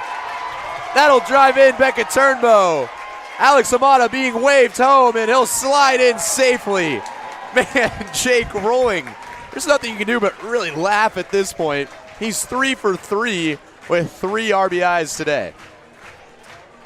It's like he's playing on easy mode right now. He'll get into a deep count. It doesn't matter. He'll have a base hit. He'll go after the first pitch. It doesn't matter. He'll probably end up in a double. He's got a homer already this year. That's his second and third runs batted in of the game. We're only in the 4th inning. We've already seen some nuclear performances from him in short periods, and this is no different. He is just mashing baseballs right now. A great piece of hitting to drive that the opposite way. That'll score 2 more. Now 10 RBIs in as many games played for Rolling, who's 3 for 3 with 2 singles, a double, and 3 RBIs, and we are not done with the bottom of the 4th. And now for Weigum, it's Braden Bartholomew, who blasted a 2-run shot his last time up. Oswald couldn't find the baseball, and 2 more are now in scoring position, and the Fish Sticks could really extend this lead with 1 swing of the bat. Yeah, and like I said, there's been a few pass balls. There's been 6 stolen bases for the Fish Sticks already in this game. It's just a track meet on the bases right now with Oswalt behind the dish. Bartholomew blasted his 3rd homer of the summer, his last time up. That one's fouled back. A lot of hard contact for Bartholomew, and he hits quite a few balls into the outfield, especially into left field. And with Gullard on 3rd, any fly ball is probably going to make this game 7-0.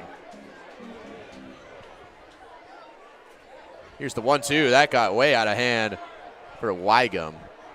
Again, short backstop will favor the defense. Oh, do we have Alex Amata? I think we do. It looks like we've got Alex Amata with us right now. Alex, can you hear us? Yeah, we can. Let's go. Alex, take us through 3-2 last night in the bottom of the 10th. You had just fouled off a baseball. Take us through what your approach was, what you were thinking in that moment. Yeah. Well, honestly, there was no center fielder, so I was trying to hit a fly ball to the outfield, but I mean, headed up the middle, but it worked out fine. Can you talk about maybe the nerves you were feeling in that moment? That was obviously a very lengthy at-bat. What did you use to calm yourself down there? Well, after I fouled off the pitch to left field, I think, like, I was like, I got this guy. Like, I'm on him, so, I mean, I wasn't feeling any nerves at that moment. So you just came around to score, and Jake Rolling was the one that drove you in. He's 3 for 3 today. He's got some pretty nasty numbers at the plate this season. Can you talk about just kind of the boost he's brought to the lineup since he started playing for this team? Oh, yeah, he's great. I mean, first of all, he's an amazing teammate, so, like, great kid, too, and then just unbelievable bat. He just ropes every pitch, so it's great so far. Yeah, this game's great so far as well. It's 8-0. Yep. From this interview, they scored what, like 4 runs, 3 runs? Hellner drives that up the middle. That'll score. Jake Rolling is now 8-0. But Alex, we've mentioned a couple times in this broadcast, you go to college down at Chaminade in Honolulu. Can you just talk about that, kind of the beauty of playing down there in paradise, as I like to say? Oh, yeah, it's great so far. Been loving it. Like, every off day I go to the beach or hike, and it's great so far. Yeah. Is it like that in Spokane, Kyle? No, I was actually just about to say that. So Jake Rolling's going to join where I was, in Spokane, Washington, to go to Gonzaga. Yep. That's those are not what my off days look like. So that's pretty nice. And I'm assuming you'll be going there once again next year. Yep. Is that correct? I'll be there next year too. Yeah, that's sweet. I wish, man. That's got to be pretty cool. But you've kind of rotated with Tyler Eisenhut at second base a lot this year, and it can be inconsistent not being in the starting lineup every day, especially on a team where everyone's trying to get theirs. But is there anything that you like to do preparation-wise, even if you're not playing every day? Just be ready, like, at any moment. Just, like, either play catch or just run down the line. Like, I got to be ready for just my opportunity to come. Awesome. One more question, Alex. We thank you again for joining us, but can you just kind of describe what it felt like to get mobbed by your teammates last night after that RBI single to clinch things? It felt great. That was my first walk-off ever in my life, so wow, it was awesome. Yeah. No, that's pretty sweet. Hey, thank you so much. Okay, thank you. 8-0. Looks good right now. Yeah, it does. Okay. And thank you, Alex, Thank again you, for guys. joining us. Last night's hero had that walk-off single. We appreciate your time. Yep, thank you. 3-1 count now to Noah Benedict. He'll take his base. And we kind of mentioned it. Things are starting to get a little out of control here for the Washington A's. Just as we were talking to Alex Amata, Braden Bartholomew hit a sac fly to score a run, and then Evan Hellner a single up the middle to score another. So now 4 runs are plated here in the bottom of the 4th inning. It looks like they'll come out to talk to Tristan Wygum. Yeah, this is a great sign for this lineup. We saw a couple times early in the season that they kind of just had to count on one big inning to really get the bulk of their runs. Today, that has not been the case. They had 1 in the 2nd, 3 in the 3rd, and 4 in the 4th. This is ideal if you're a coach, just having every part of the lineup be able to do it today. And there's a lot of guys that have pitched in, and Jackson Dule comes up. He's got 2 walks today, so he'll be looking to swing. It kind of speaks volumes when Alex Amata was the 3rd batter of the inning. He was hit by a pitch stole a base and scored a run, and then came and we got to talk to him for about 5 minutes or so. And, and this 2 more runs came in while he was talking to us. Yeah. Yeah. So this is a lengthy inning right now for the Sticks, who have now scored in 3 straight innings and hold an 8-0 lead. Wygum delivers high and inside to Jackson Dulé for ball 1. Yeah, and pretty quickly we're going to see the Athletics bullpen start to move around. It's just not gone ideally for Wygum today. It's upstairs again to Dulé, who, as you mentioned, might be looking to swing the bat. He's got 2 walks in this game, and he's kind of seeing the run parade that the rest of his teammates are going on right now. Maybe he wants to get into the action a little bit.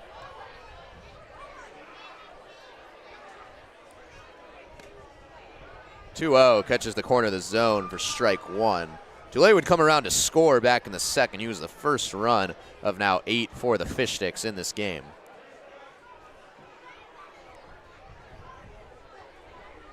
Wygum came in relief of Sean Evans, as allowed for this inning. Here's the 2-1, big hack from Dulé. That gets past him for strike 2. That's what I'm talking about. When you walk twice and you get a pitch like that, yeah, you're just excited that you're seeing a strike finally, and he was trying to put a stamp on this game with that gut. Off speed fools Dulé, who swings through for strike 3. So Wygum finally out of the inning, but 4 more come across for the Sticks, who have an 8-0 lead going in to the top of the 5th. And Crispy had a lot of time to warm up after that lengthy inning, so he'll take to left field for tonight's Crispy race. And Steve from Seattle, he thinks he can beat Crispy. We saw Crispy just have an absolute blowout win yesterday with Cole Nutfer up here, and that was kind of a get-right game for him last night. It looks like today will be a little more competitive. Oh, boy. Oh, no, Crispy. Wow. You know, Steve might be correct. I think he can beat Crispy, who's now losing his head. And, man, that's... I'd be losing my head, too, if I was like 3-8 on the year.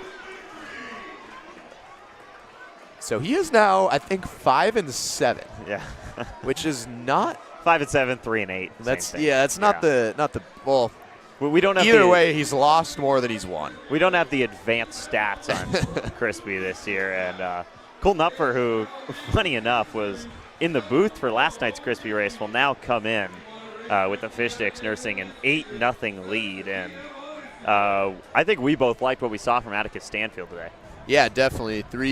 4 scoreless innings. He saw a lot of trouble, stranded a lot of runners in scoring position, so now Nupfer will get the baseball. His 5th appearance did start 1 game. He has 7 innings pitched on the season. Again, the lefty going to St. Mary's. Has 5 earned, has walked 9, but has struck out 11. As we take a look at Atticus Stanfield tonight, again, his season debut for the Sticks. Yeah, and it was a good one. 4 scoreless innings, struck out 5 while he was out there, and he was rocking the Kai Twites jersey, so didn't even have his last name on the jersey. Definitely a new guy for this Fish Sticks team, but I think everyone on the Fish Sticks was happy to have him because he shoved. He did get into a few jams, a lot of runners in scoring position for the A's, but zeros on the board all around for Stanfield today. So Nupfer will come in not the most high leverage situation he will see this summer or next season at St. Mary's.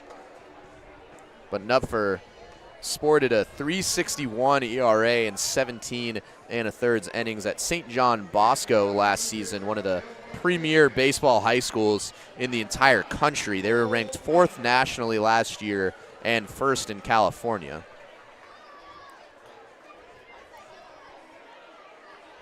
So Nupfer has seen his fair share of high leverage situations in high school. He'll be going to the Division I level next year. That one's whizzed in there for ball 1 to Ryder Oswalt. Yeah, with Nupfer, you're going to see a fastball that sits upper 80s for him. That's where he likes to live. Sometimes you'll see him get to 90 as well. Zips that in for ball 2 to Oswalt, who's catching today. Oswalt walked back in the second. He's also 1 for 2 with a walk in the season opener, so he's now reached base 4 of the 5 times against the Sticks this season. That one just catches the corner for strike 1. It's going to be a pretty fastball-heavy mix for Nupfer as well, but and that's going to be especially against righties like Oswalt. Here's the 2-1 low for ball 3. He has struck out 11 in 7 innings, as I mentioned, but has walked 9 as well. So looking to get things controlled into the zone.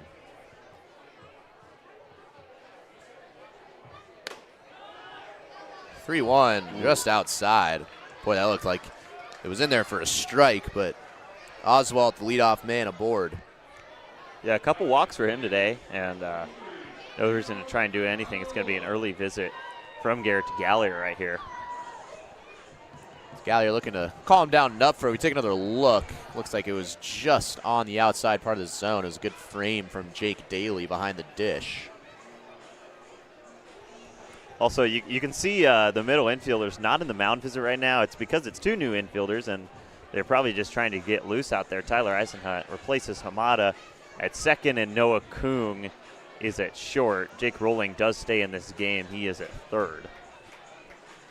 So Rolling's 3 for 3 with a double, 2 singles, and 3 RBIs. So got to think he's going to stay in the ball game for the time being. But Eisenhut tied things up yesterday in the bottom of the 9th to give Alex Hamada the chance to walk it off, as that's strike 1 to Gio Irola. So those two, they often pinch hit for each other. They did not yesterday, one of the rare times they didn't.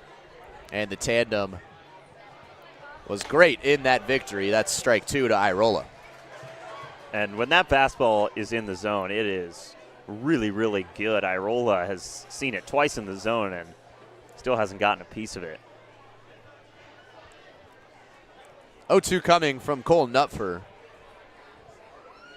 And that's strike 3. 3 straight fastballs just pumped past Irola. And he shakes off the leadoff walk and K's Irola.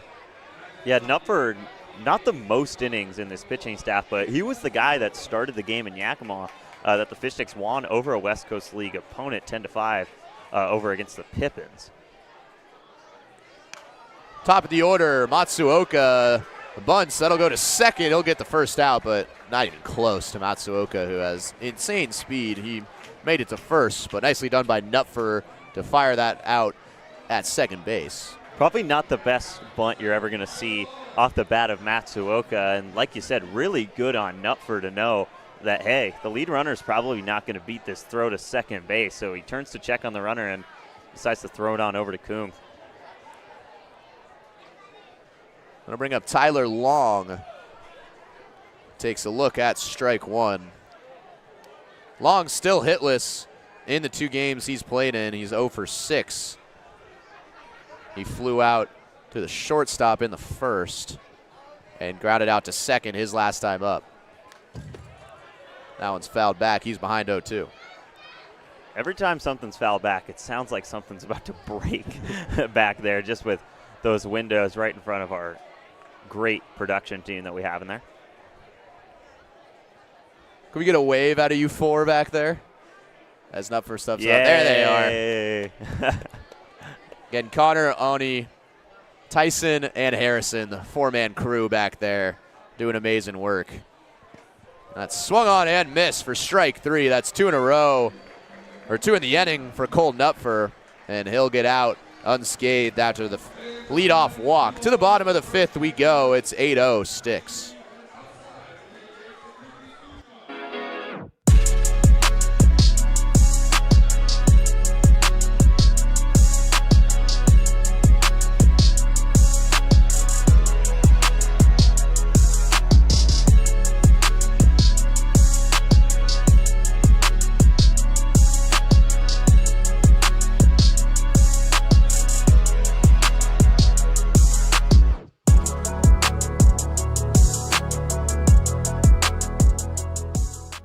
Wendy's went back to the kitchen to give our famous spicy chicken sandwich a total upgrade. More crunch, more flavor, with heat that just hits. Is this our best spicy chicken ever? Looks like a yes to me. Spicy chicken just got better at Wendy's.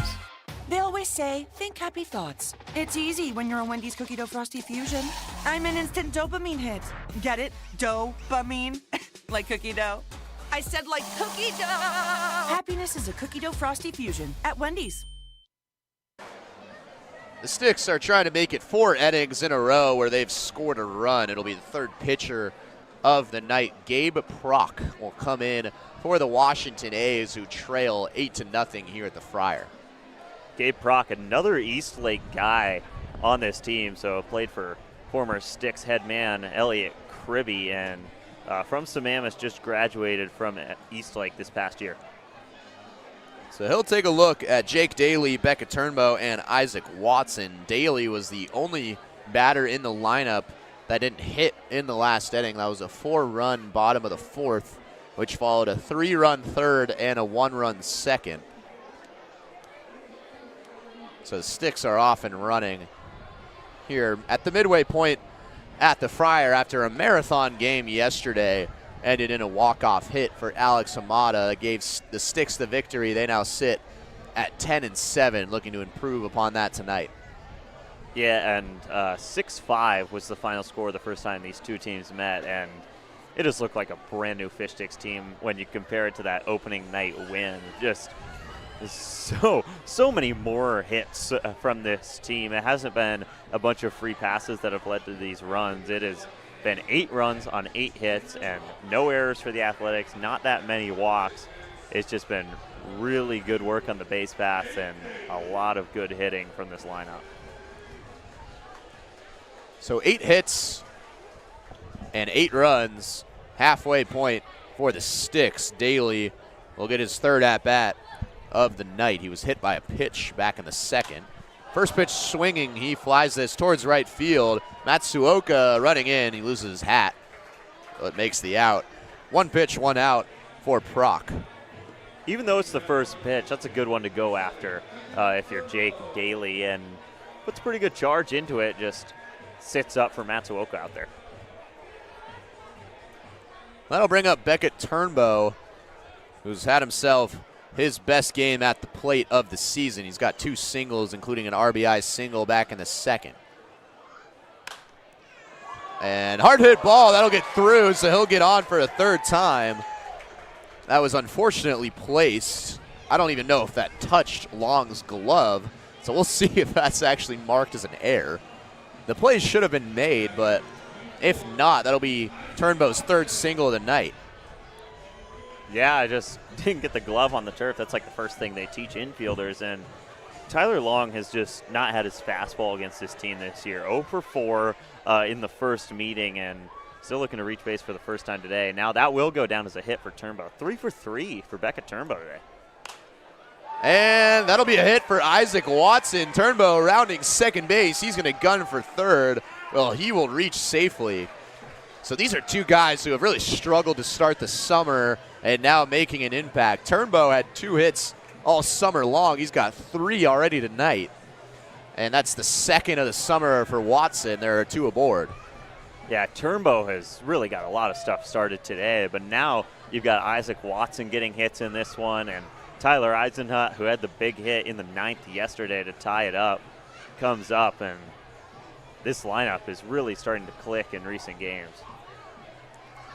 So that'll bring up Tyler Eisenhut, who more often than not comes in pinch hit for Alex Hamada, and that's what he's doing right now. So it'll be the first at-bat for Eisenhut, who was Mr. Clutch yesterday. We talked about the single that scored the tying run, but with the bases loaded in the top of the 10th, Eisenhut was put at 3rd base, which is not his normal position, and a grounder right to him at 3rd with no outs. He made the throw home to get the first out of the inning, an inning that the Fish Sticks would come out of unscathed. He takes this one deep to left field, but foul. Yeah, that is a really underrated play in what was just a wild sequence of events down the stretch at the Friar last night.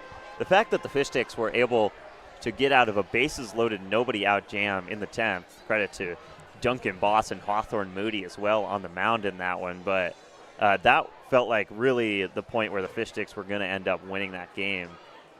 And they sure did in the bottom half. Eisenhut takes this the opposite way towards the Bermuda Triangle, and it'll drop down for a base hit.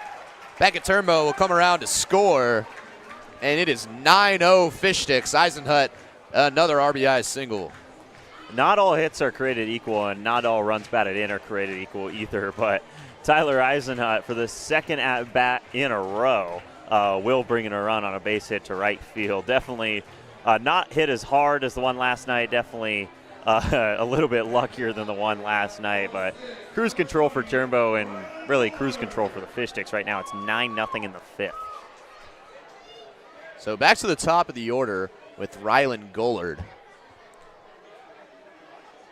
Proc looks back at second, delivers. That gets past, and Isaac Watson and Eisenhut will both advance. Don't see that very often at the Friar with the short backstop, but a great jump from Watson, and he's over to third. Now Gollard's got another opportunity with runners in scoring position. And after a first pitch out for Proc, this Fish Sticks lineup has seen him so well. 1-0 to Gollard. That'll get passed again, but Watson will hold up at third. So Gollard saw two in scoring position just last inning in the fourth. He eventually walked and would come around to score. He extended his hitting streak to 17 straight back in the third with a pretty weak infield single, but that'll get the job done for the speedy Gollard. 2-0, Gollard swinging. This will score another run.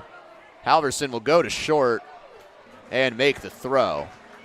But that'll be the 15th RBI of the season for Rylan Gollard, extending his team lead. It's now double digits for the Fish Sticks.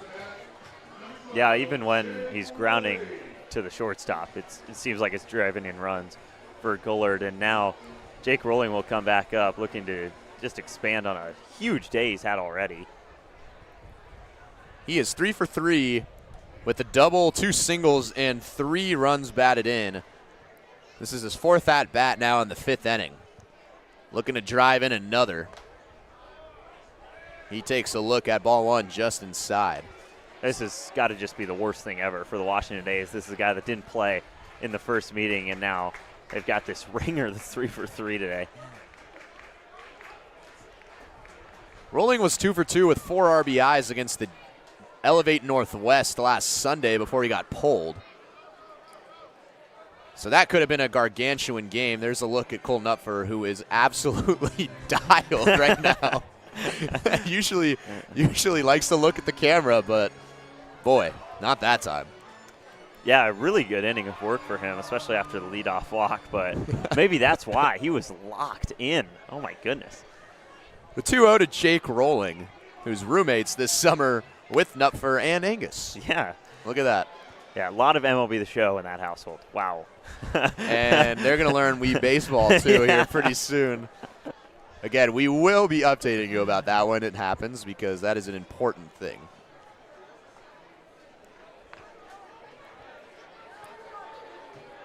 So 3-0 to Rolling. It'll be interesting to see if the green is on. It doesn't matter. That one's way outside for ball 4. And Eisenhut will take his base.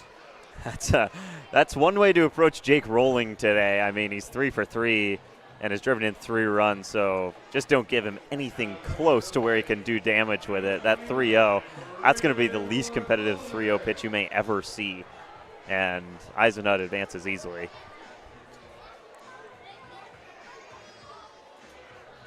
So Rolling has gotten on 19 times in 30 plate appearances coming into this game for a .633 on-base percentage. He's now gotten on all 4 times. We'll put our college-level math skills to the test with this one. So he is now 23 for 34, yes. I believe. The Gonzaga education really. I think we're gonna turn to my Apple calculator for that one. That's some tough division. That's a 676 on base percentage. Yikes! That is unbelievable for Jake Rolling, who's at first after the walk. Braden Bartholomew got all this going with a 2-run shot back in the third that gave the Sticks a 4-0 lead.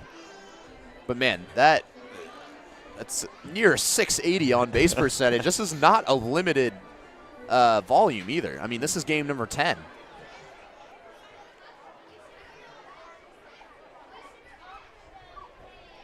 Bartholomew takes a look at strike one. He was in front 2-0 on Proc. The game has gotten away a little bit of the A's right now in the bottom of the fifth. Looks like Jake Daly is signing autographs right now. 2-1 outside. That's ball 3. Noah Kung is in the hole right now. He would hit behind Hellner, but Kung has been a great hitter for this team as well. It's good to see him get in this game. So Proc will deliver the 3-1. This is grounded to the shortstop Halverson, who will make the play. So that'll be the end of the fifth. 2 more runs come across, and it's a 10-0 lead. But I believe I actually saw someone in the A's dugout with a hot dog. Really? Funny enough, yes. That is the last thing I would do at the Friar based on recent events. But Cole Knupfer's going to come back out, and, you know, this is a pretty low-stress situation if you're Knupfer, but a really good first inning of work today. After walking the first batter, he would come back to force a ground out and strike two batters out, which is what he's been great at in relief. Had 11 strikeouts through 7 innings pitched. As the tug-of-war now going on. Oh boy, here we go. He's got the dog. Oh, 2 guys have concession stands items. As the tug-of-war is going on. Maybe they know. Maybe they know what's Maybe up they around do here. know. Yeah. Well, guess what? I have a great eye for hot dogs in bullpens. All right, here we go. I can't get a number. The camera is shaking with excitement. That's how excited they are for another hot dog show. Oh, he just broke the fourth wall during tug-of-war. No wonder his team's losing. Oh, yeah, here we go. Dude, solid bite. If you are a road team at Mel Olson Stadium, stop buying hot dogs and eating them in the dugout. We will find you. We know, our broadcasting, they know what they're doing in there. So here we go. That was a so-so first bite. Looks like we're exchanging items. Still unidentified. But it starts with a 3 at least. Yeah. That's all we know. Let's see if I'm trying to look through I think the it roster. might just be 3. If it is number 3,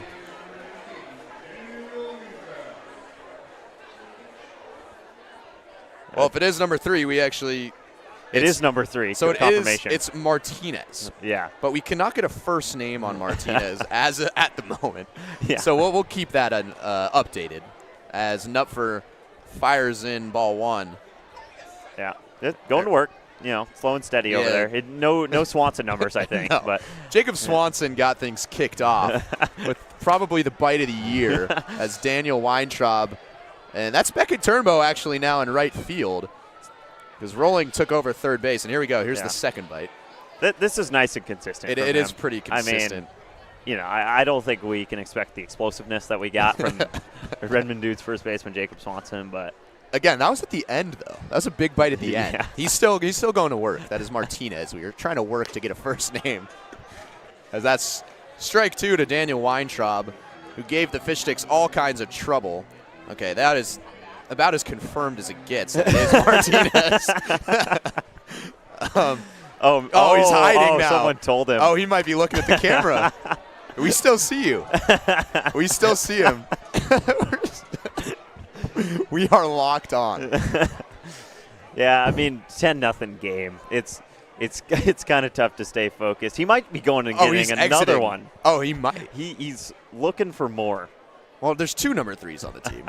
That is Saito, who we saw in the opener. He's injured.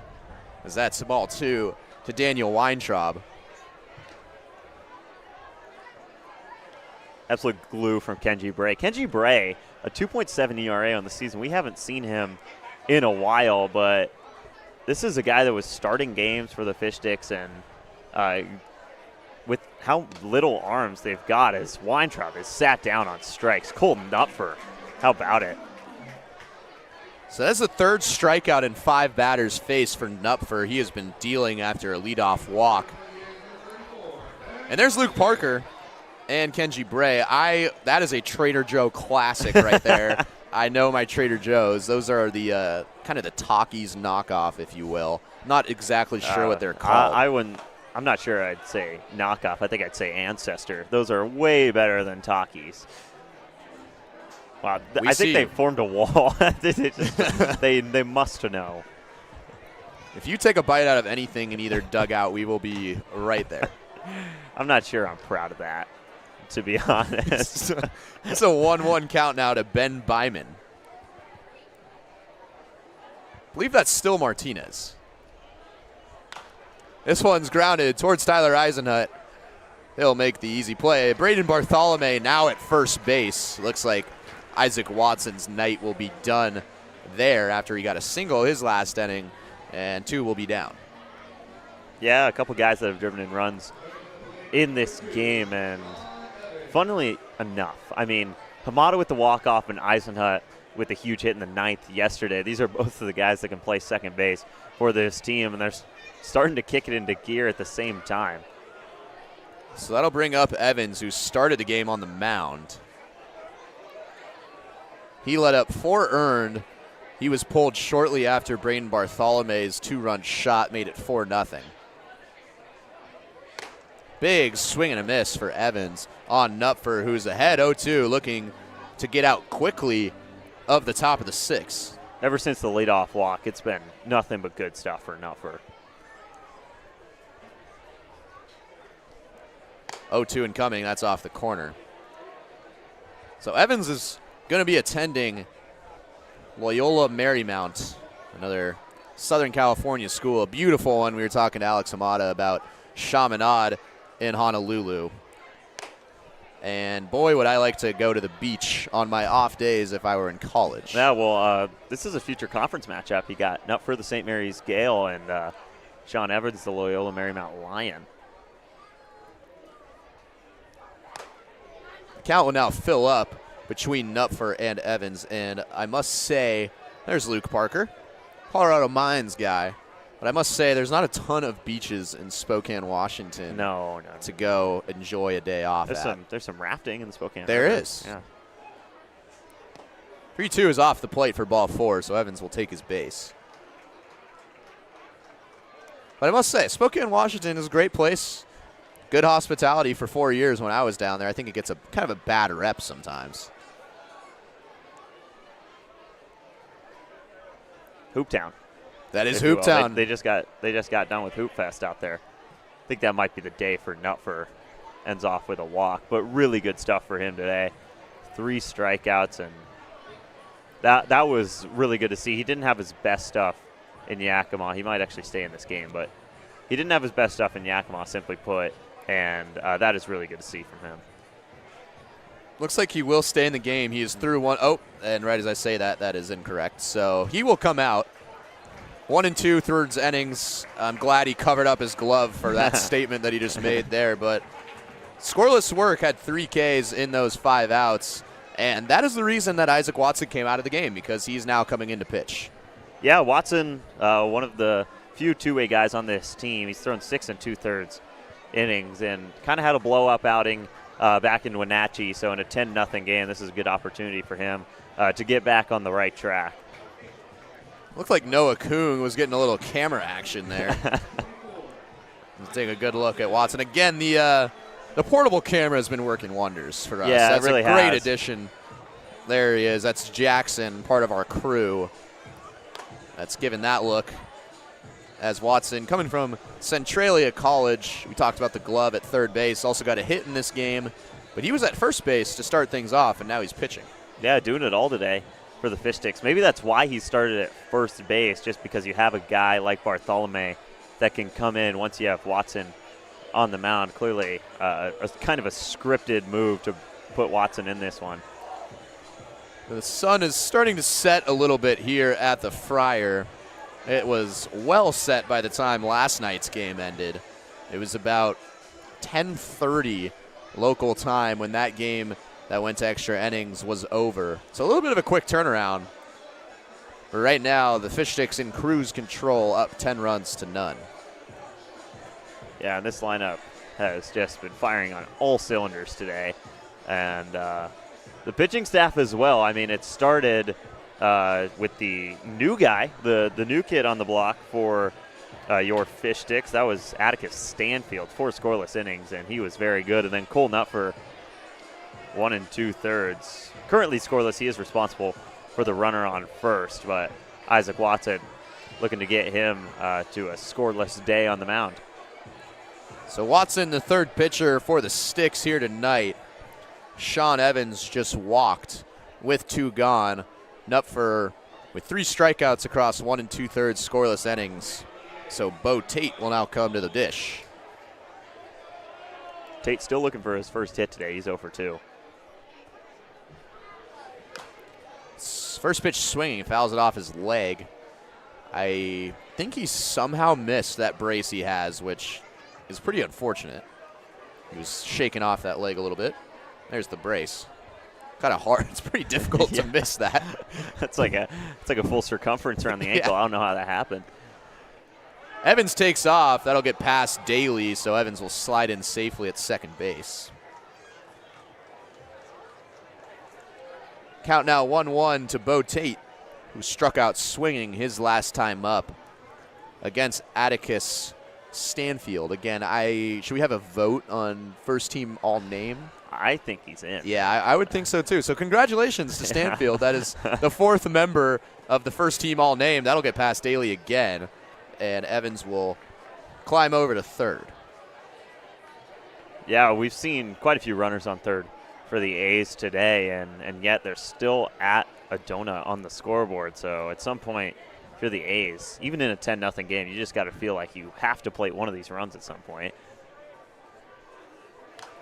Tate fouls it off. I think Luke Parker is Shohei Ohtani today, the way he's been spending the entire inning signing autographs for the kids. Parker not in today's lineup. He has been hitting well as of late, though. Here's the 2-2 with 2 gone. Isaac Watson delivers outside for ball 3. Evans started this count on first, and now a ball that gets by Daly. Evans can go, so he might be looking to go home, especially with the A's at 0. Here's the payoff. That's low for ball 4, so Tate will take his base. Still a long way to go for the Athletics, who trail 10-0 here at the Friar. We're looking to chip into this lead with Watson on the mound. The shortstop, Austin Halverson, will come to the plate. He's 0 for 2 on the night as well. Made a couple nice plays at short. First pitch swinging is fouled back. We saw him chase after a foul ball earlier in this game, but Becca Turnbow started this game at third. Now he's in right, and we've started to see the Fish Sticks test him out in the outfield a little bit. He played in the outfield in Wenatchee, and now playing in right today. This one's hit hard. Gullard going back. He'll plant heels in the tracks and make the grab for out number 3. So to the bottom of the 6th we go. A 10-0 lead for the Sticks. Wendy's went back to the kitchen to give our famous spicy chicken sandwich a total upgrade. More crunch, more flavor, with heat that just hits. Is this our best spicy chicken ever? Looks like a yes to me. Spicy chicken just got better at Wendy's. They always say, think happy thoughts. It's easy when you're a Wendy's cookie dough frosty fusion. I'm an instant dopamine hit. Get it? Dopamine? Like cookie dough. I said like cookie dough. Happiness is a cookie dough frosty fusion at Wendy's.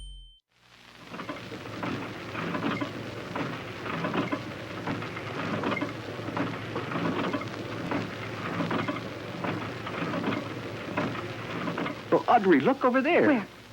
Oh, a whole herd of reindeer beers. Not herds, Audrey. Rainier's come in 6-packs. Oh. Wake up, Harley. Harley, look at the reindeers. Oh, they're just so fresh and friendly.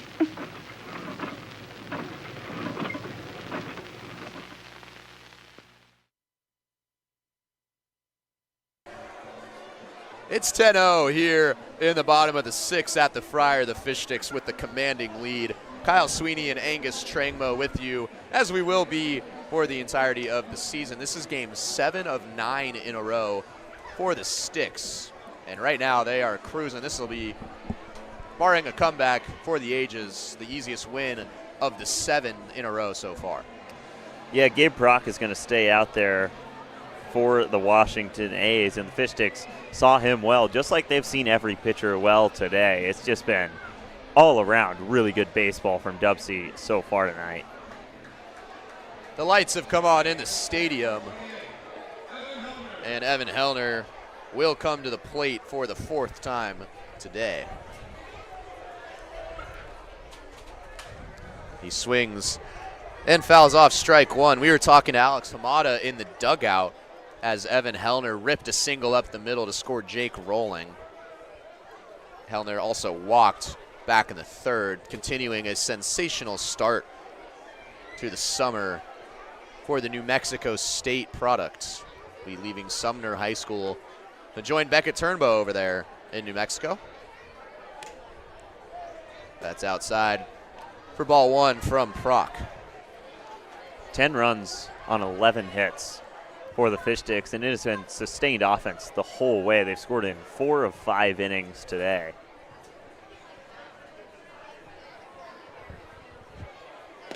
One is low for ball 2 to Hellner.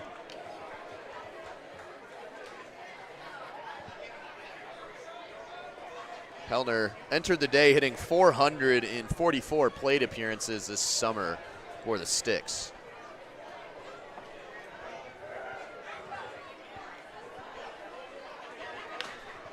Two-one out in front over to first. Byman will make the grab, and he'll step on base for the first out of the inning. Yeah, now Noah Kung will come up, and Kung has been swinging a hot stick as of late. He's got the average up to 333 and an OPS of 856. Drove in 4 on the other side of the mountains in Yakima and Wenatchee. Stick of the game on Monday in the win over the Pippins. So Kung will come up. He'll be pinch hitting for Noah Benedict in the 5-hole position. Big swing foul towards the A's dugout. We regret to inform you that we did not see the conclusion of Martinez's hot dog, so no update there. He escaped. He did escape. Jacob Swanson was not so lucky. Here's the 0-1 from Gabe Proc to Noah Kung. Kung swings and fouls it off again. Proc got the first out of the inning on his first batter back in the 5th as well. He forced a fly out on Jake Daly, who is in the hole right now. It's Kung, then Dule, and then it would be Jake Daly again. Kung was 1 for 4 yesterday, had 3 straight 2-hit games last week.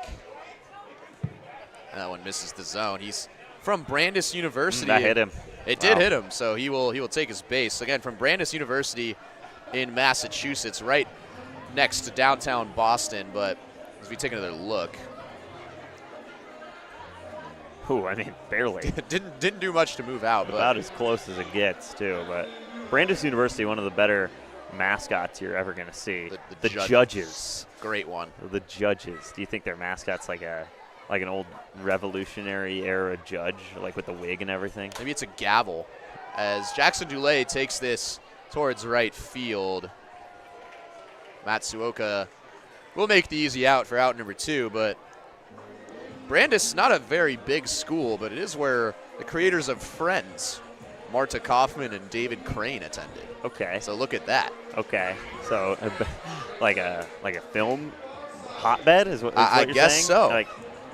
And Jake Daly's day is done. I'd like to dive deeper onto that little tidbit. That's some pretty good research that you did over there, I must admit. Brandeis University.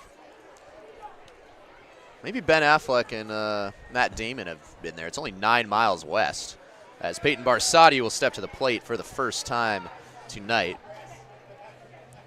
Another guy going to St. Mary's, did not play last year as a freshman. Barsati's 2 for 5 over his last 2 games. Does have 4 hits over his last 4. Big power guy. Usually see him behind the dish.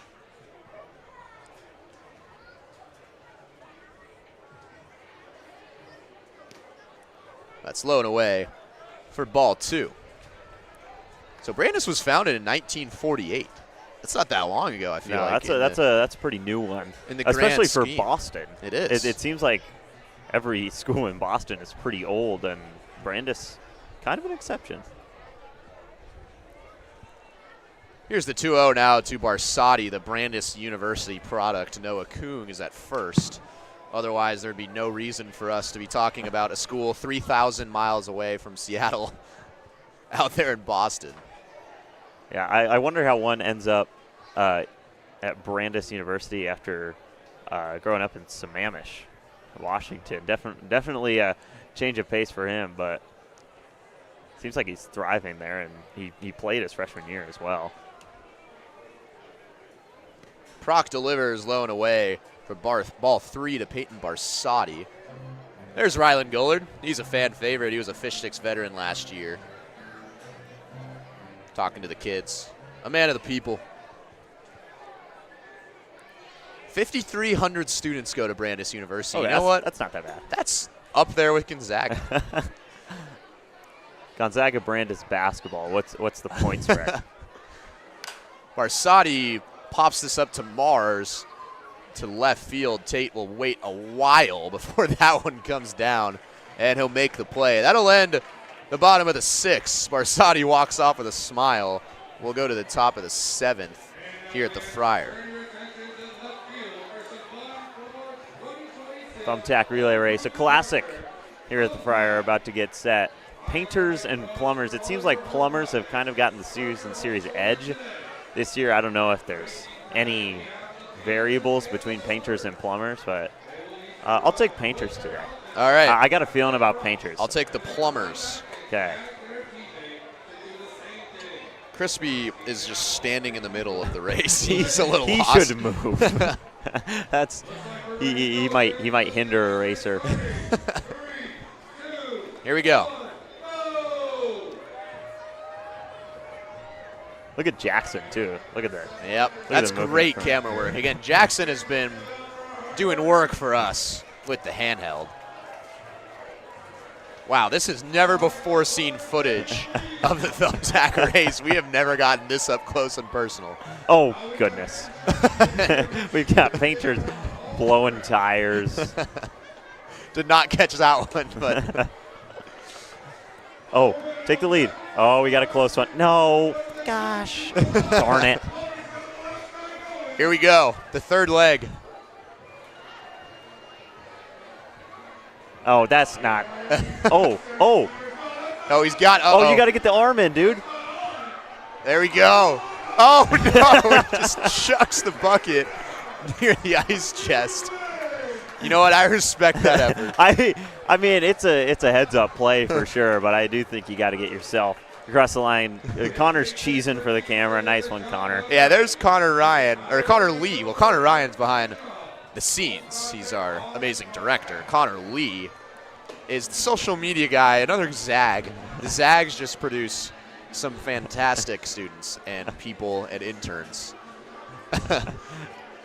Connor Ryan went to the University of Idaho, which don't know a whole lot about Idaho. Hey. Although I do know. Don't badmouth the Big Sky I do know that Conference on live television. Their football stadium is awesome. One to see. It's amazing. It's a great if great you place. If you haven't been to the Kibby Dome, book the flight.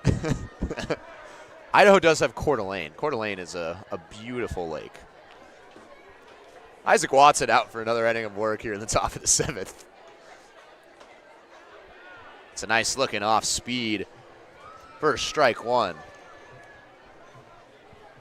So Cruz Payne will lead things off. Ryder Oswalt and Gio Irola. The bottom of the order, 8, 9, 10 for the A's.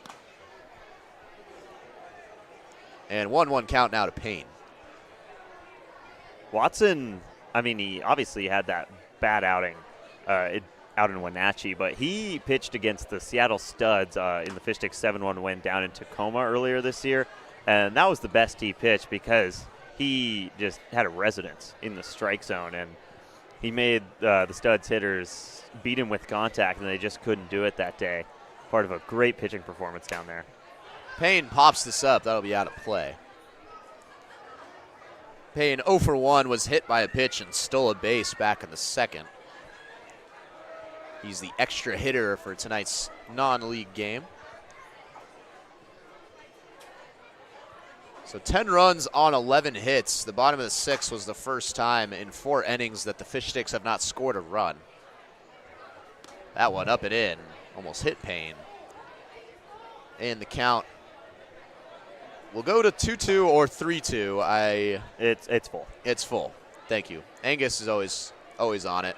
As he was asked by the umpire what the count was last night.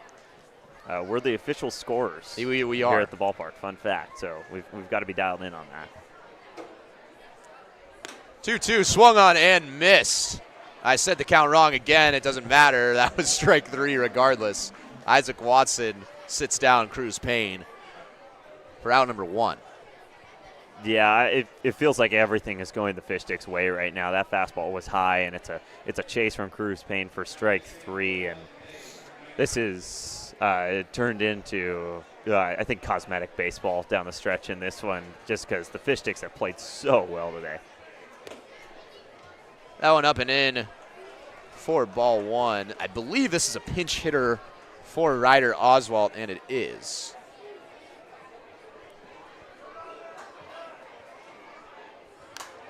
That is number 99 who fouls it back. It's Cash Aguilar, first-team All-Namer. That is Cash. Is it Cash Aguilar? It is. Cash Aguilar famously joined our first-team All-Name, or according to their Game Changer roster, number 99 is Cash Aguilar. You see, now we've got 2 different rosters because they seem to think it's a guy named Retkowski. Adam Retkowski will step into the box.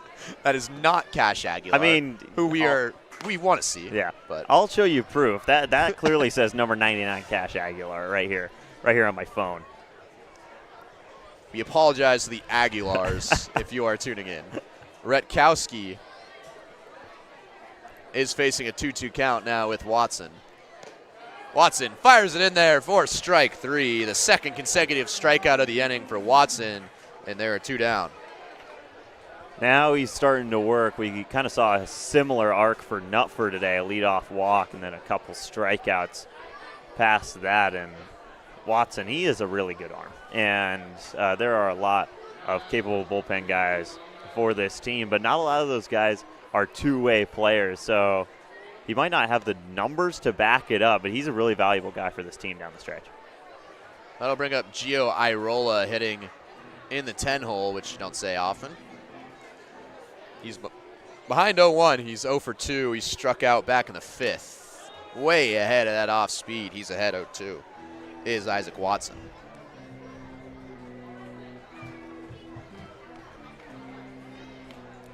So it's a 10-0 ball game for the Sticks, who have had complete control since the second inning.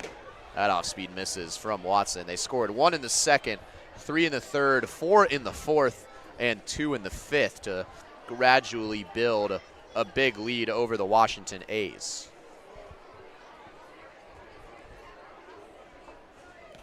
As the 0-2's in the turf. 2-2 count. We kind of saw Nuffer do the same thing back in the 6th. He got ahead 0-2 with 2 outs and then missed 4 times in a row to Sean Evans.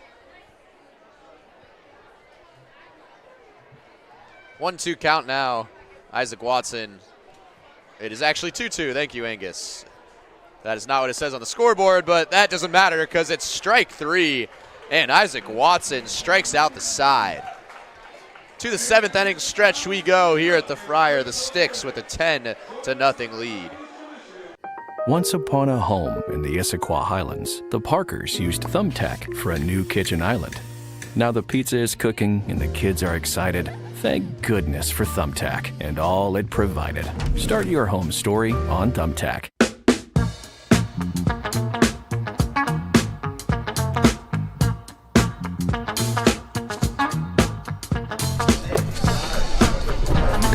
Oh, sweet. Thanks, Crispy.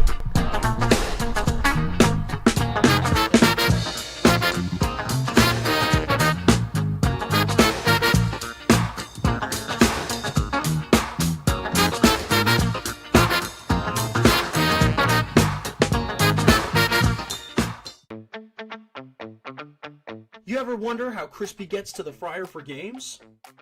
He uses King County Metro's Rapid Ride H-Line.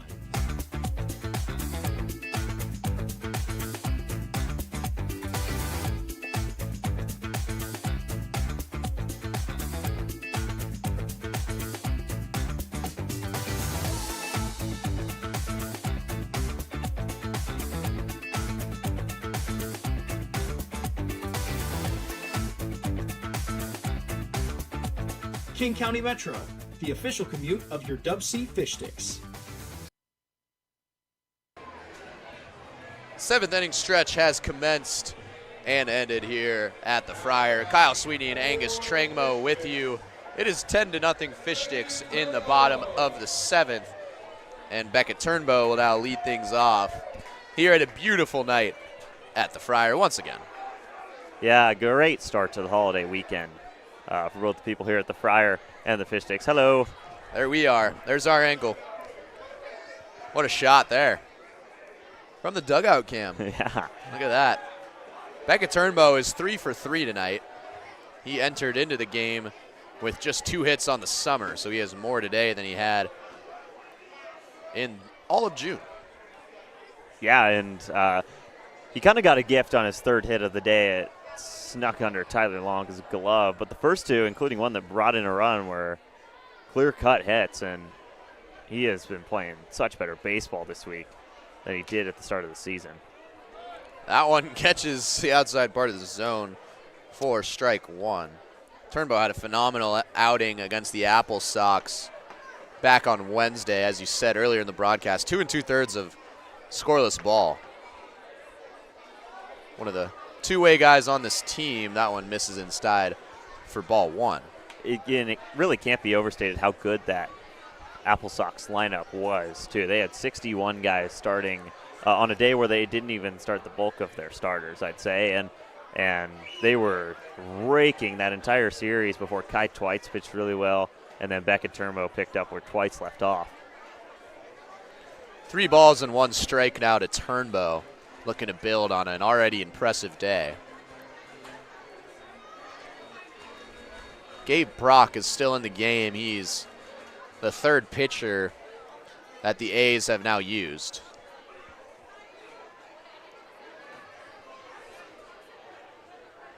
Here's the 3-1. That's low for ball 4, and Turnbow has reached all 4 times he's been up this ball game.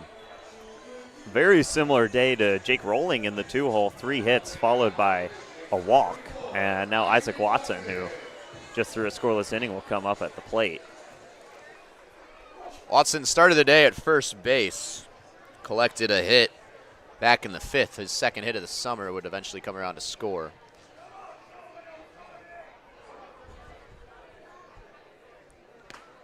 Proc delivers low and outside to Watson, who, as we said earlier in the broadcast, is probably the biggest on-base percentage to batting average discrepancy that we've ever seen.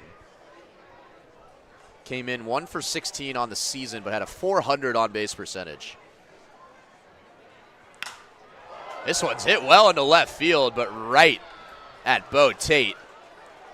Isaac Watson going to want that one back. That'll be out number 1.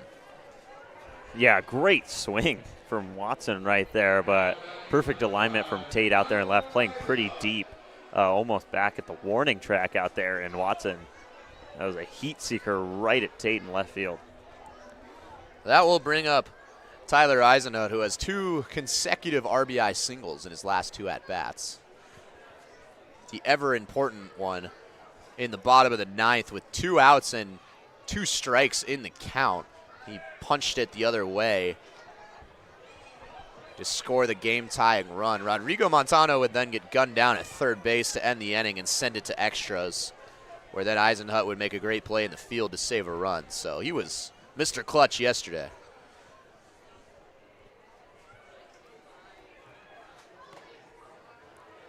That one touches the zone for strike 1.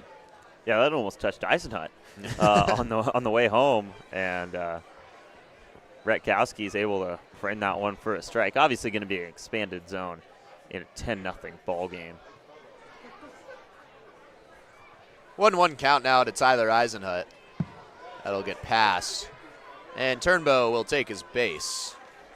That is now Retkowski behind the plate, who pinch hit for Ryder Oswalt, who we thought was Cash Aguilar, who is now joined by Atticus Stanfield in the first team all-name. It was all just very confusing. It was a very confusing sequence.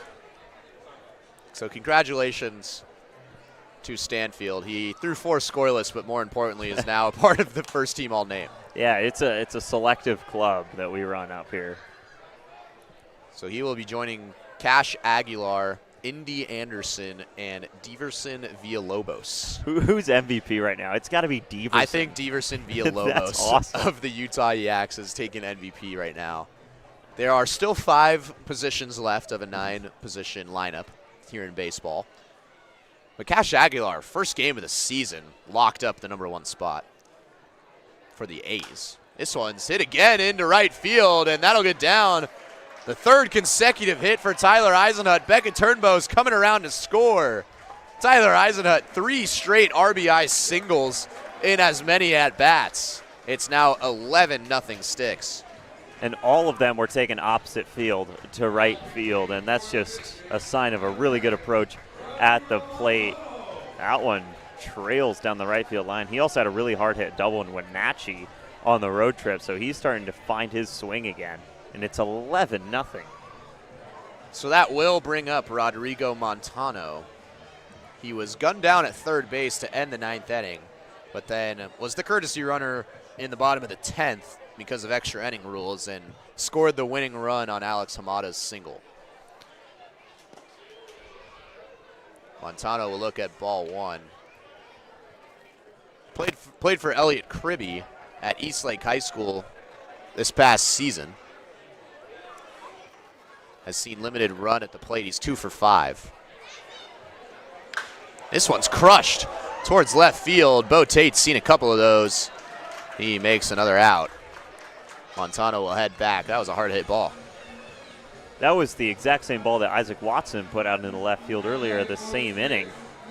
And just right at Bo Tate again. Now Jake Rolling will come up. I'm interested to see if Gabe Prop gives him anything to hit right here.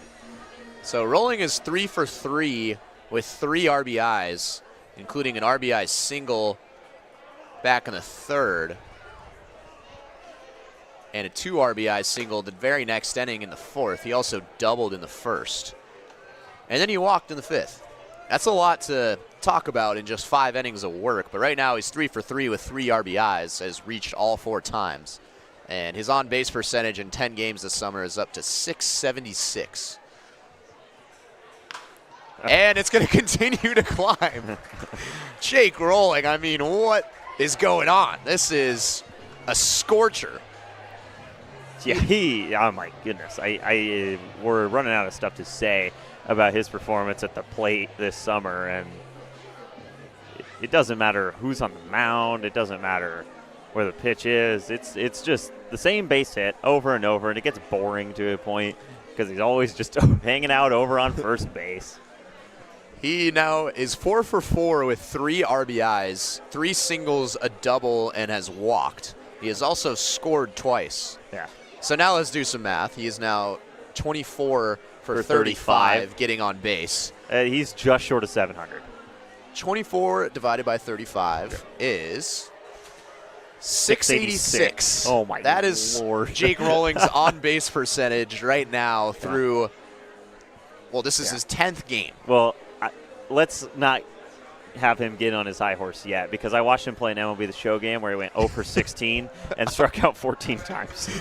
So that's a real story. So it's not all going Jake Rolling's way this summer, but it mostly is. The important stuff is. Braden Bartholomew homered back in the 3rd. It was a 2-run shot that scored himself and Jake Rolling, who shockingly was on base at that time, which he does now. Let's go back to the calculator. I believe 68.5% of the time he has seen the plate this summer, which is unbelievable.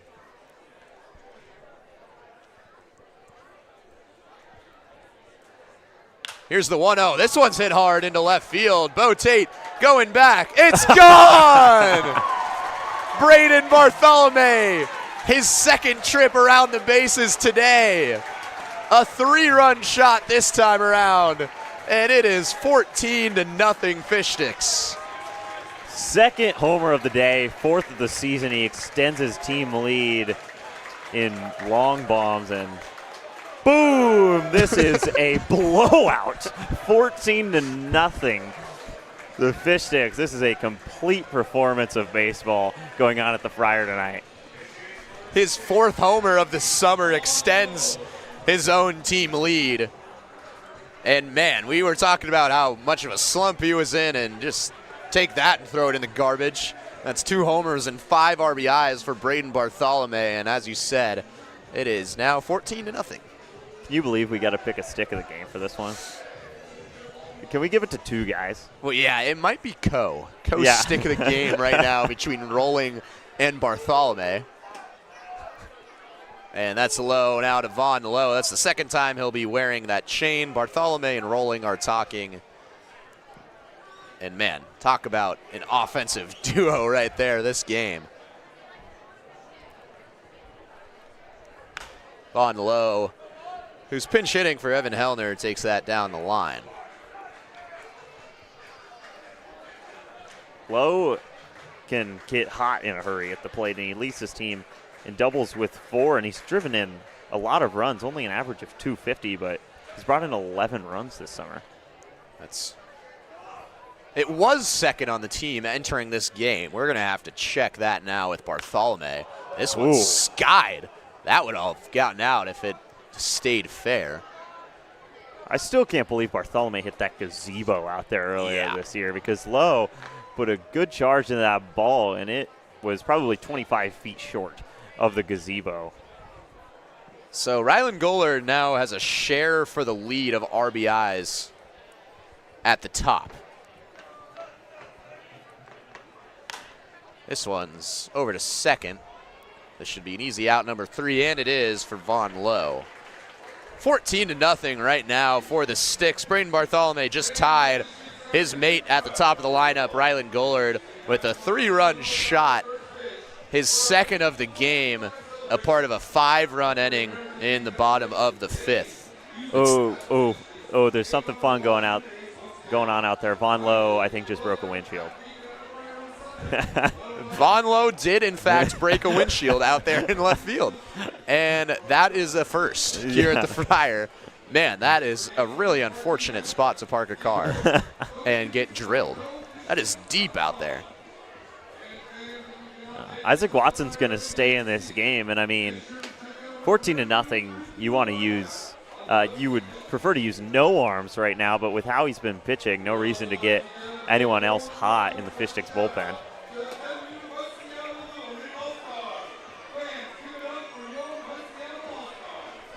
And yeah, the safe light repair, safe light replace for whoever's out there. And Vaughn Lowe hit that ball hard too, so it's not just a small crack. There is some serious damage to that car, whichever one it is. Well, there's some serious damage right now on the scoreboard that will show 14-0 Fish Sticks. Yeah, so 1 in the second, 3 in the third, 4 in the fourth, 2 in the fifth, and now 4 in the seventh. This is turned into a track meet for the home team. So top of the order will come to the plate. It's Jaden Matsuoka, who will come up a speedster at the top of the lineup. He'll be facing Isaac Watson. Matsuoka actually took the first pitch he saw, the first pitch of the game, to right field for a base hit.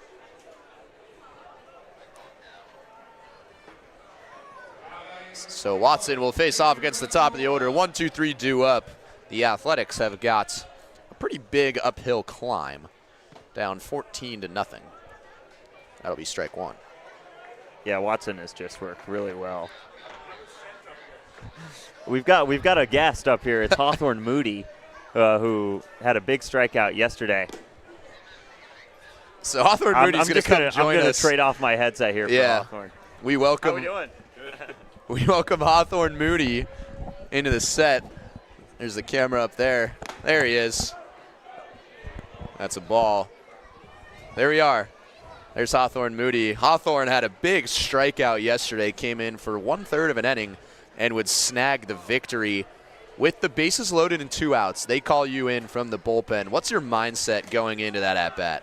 Yeah, just keep level-headed, focus on that one batter. That's the really only batter that matters. Start them off with a strike. I think that's huge, getting ahead in the count and finishing it from there. And when you come in a situation like that, as Matsuoka will ground over to short, Noah Kuhn's going to fumble it around, and Matsuoka will reach base. But in that type of situation versus, like, say, a leadoff guy in an inning, as a pitcher, do you change your approach and the pitches and the locations that you go in the zone? When I was running out from the bullpen and I got to the mound, Garrett immediately let me know that we're just going to spin that guy, and because he was 3 for 4 on the night going into that at-bat, and he'd been hitting well against the fastball. So Garrett was like, we're going to make sure we spin away, and that's what we did. And in that situation, of course, you can't walk a guy. And coming in, you're a little cold maybe. You, of course, had warmed up. But is there any change in your approach to not walk someone, especially when you literally can't or they will take the lead? No change. Can't even think about it, because as soon as you start thinking about it, that's when bad stuff happens. So, yeah. Well, awesome. And from Whitman, there's a couple of Whitman guys on the team. You want to give a couple of shout-outs to those guys? Ryder, it's great. We're both in the same class, so we met last fall. He's a great dude. It's really fun to be playing on the Fish Sticks with him. Also, TJ was here at the start of the year. He's a great leader. He's going to be a captain next year at Whitman, so that was fun to have him around. And it's also been fun to meet some other guys from the Northwest Conference that are on this team, like Gully and Mizuno, and there's a lot of other guys, but it's been awesome. Cool. And then we talked about, Hawthorne Moody on the diamond. Can you kind of give us what's going on in your college career, your academic life? What are you majoring in, stuff like that? Sure. I'm majoring in economics, minoring in finance. I might also pursue a film and media studies minor. But yeah, just finished freshman year. Okay, so the first thing that comes to my mind after that is, what is your favorite movie of all time? We have to know. That's a difficult question. I'd say one of 2 options, either Shawshank Redemption or The Graduate. The Graduate. Okay, Yeah. I've heard of Shawshank. I think everyone has. Okay. How about a couple others? What movie inspired you to be a film studies minor? Well, what inspired me really was there was a 5th year on our team this past year who's very passionate about it and encouraged me to take a class because it satisfied a distribution requirement. That was a great throw from Beckett Turnbow in right field to gun down Matsuoka. That'll be the first out of the inning. That was a single from Tyler Long. It's the first in his 2 games. Anyway, he encouraged me to take the Intro to Film and Media Studies class to satisfy a distribution requirement. And it was with this professor named Professor Sickles, and he's been at Whitman for a long time, and he's one of the best professors I ever had, which that pretty much inspired me to pursue that. We're going to give it over to Angus. Yeah.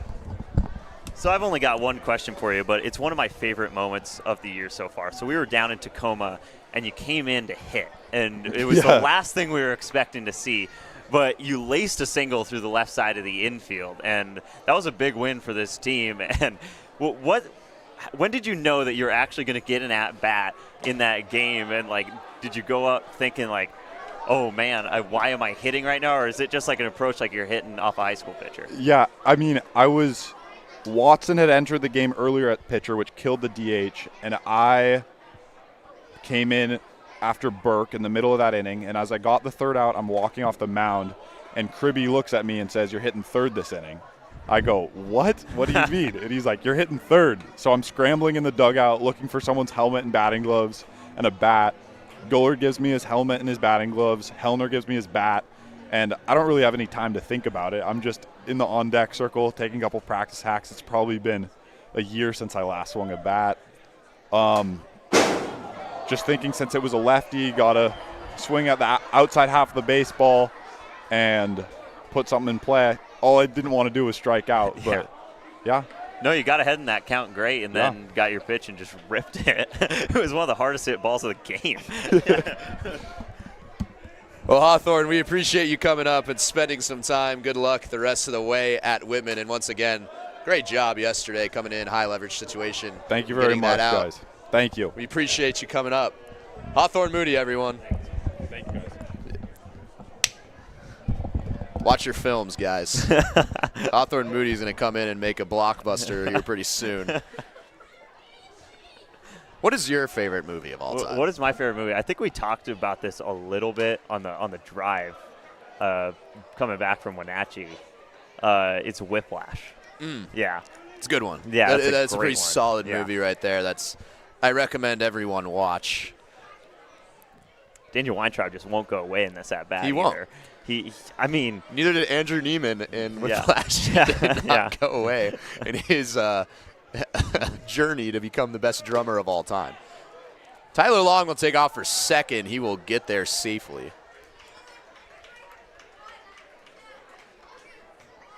Again, we saw that great throw from Beckett Turnbow out in right field to gun down Matsuoka. That was the first out of the inning. So Weintraub in a deep battle with Isaac Watson right now, who surely does not share the same favorite movie as me, which is The Dark Knight. And that's strike three. Right on cue. I mean, it just brings good luck. And that is strike three to Daniel Weintraub, who's a tough out. And that'll be out number 2. That pitch was nasty. That started at Weintraub's helmet and just sat right into the zone. Weintraub was frozen the whole way. And like you said, that's probably the toughest out in this entire lineup, and Watson just sits him down. That'll bring up Ben Byman hitting cleanup. Runner still in scoring position. This one's hit high in the air to right field. Beckett Turnbow is going to plant under it, and that'll be out number 3. Another quick inning of work for Isaac Watson, and we're going to the bottom of the 8th. The Sticks still with a big lead. Once upon a home in the Issaquah Highlands, the Parkers used Thumbtack for a new kitchen island. Now the pizza is cooking and the kids are excited. Thank goodness for Thumbtack and all it provided. Start your home story on Thumbtack. Wendy's went back to the kitchen to give our famous spicy chicken sandwich a total upgrade. More crunch, more flavor, with heat that just hits. Is this our best spicy chicken ever? Looks like a yes to me. Spicy chicken just got better at Wendy's. They always say, think happy thoughts. It's easy when you're a Wendy's cookie dough frosty fusion. I'm an instant dopamine hit. Get it? Dope-amine? Like cookie dough. I said like cookie dough! Happiness is a cookie dough frosty fusion at Wendy's.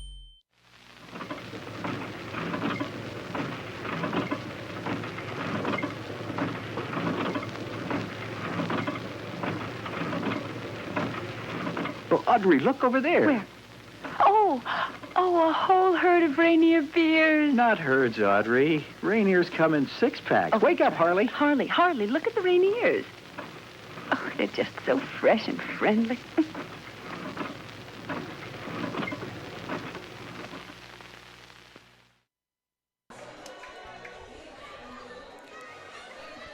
It is 14-0 here at the Friar in the bottom of the 8th. Kyle Sweeney and Angus Trangmo with you for all of it. And when it gets to this point in the game, you kind of start going deep into the bench if you're the Washington A's. Jaden Matsuoka is actually not a part of the bench. He was leading off tonight, but now he's on the mound.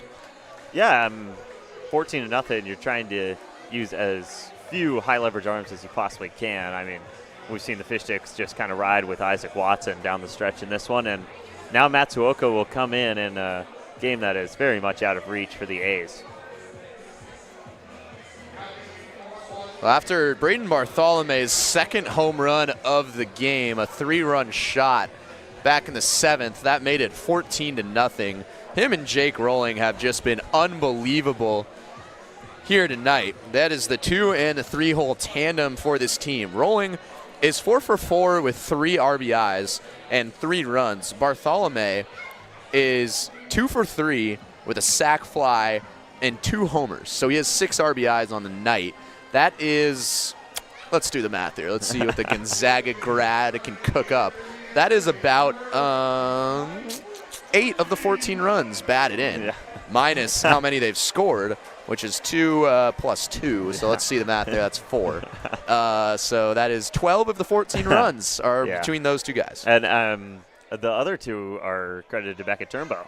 as well. So it's been rolling Bartholomew and Turnbow, just doing all kinds of damage tonight. That's a nice scoop at first base from Ben Byman. And that'll be the first out. There's Ryder Peterson and Colton Upfer, who are leaving no regard for this popcorn in the dugout. We had both of those guys up here yesterday, and they were both really fun to talk to. And then Hawthorne Moody just now. I was not expecting a film and media studies minor out of Hawthorne Moody. I was not either, but obviously a smart guy, math guy with finance. That is not my forte. That is why I'm in the broadcast booth right now. As there's Colton Upfer. Dude, leave him alone. He already pitched today, and he's just trying to relax over there. I think he likes the camera. Yeah, that's why. Really? Yeah. Jackson Dulay will step to the plate. It's 2-0. He's already walked twice today. Matsuoka got the first out of the inning on the mound, which is not where we expected him to be after starting the game in right field and leading off.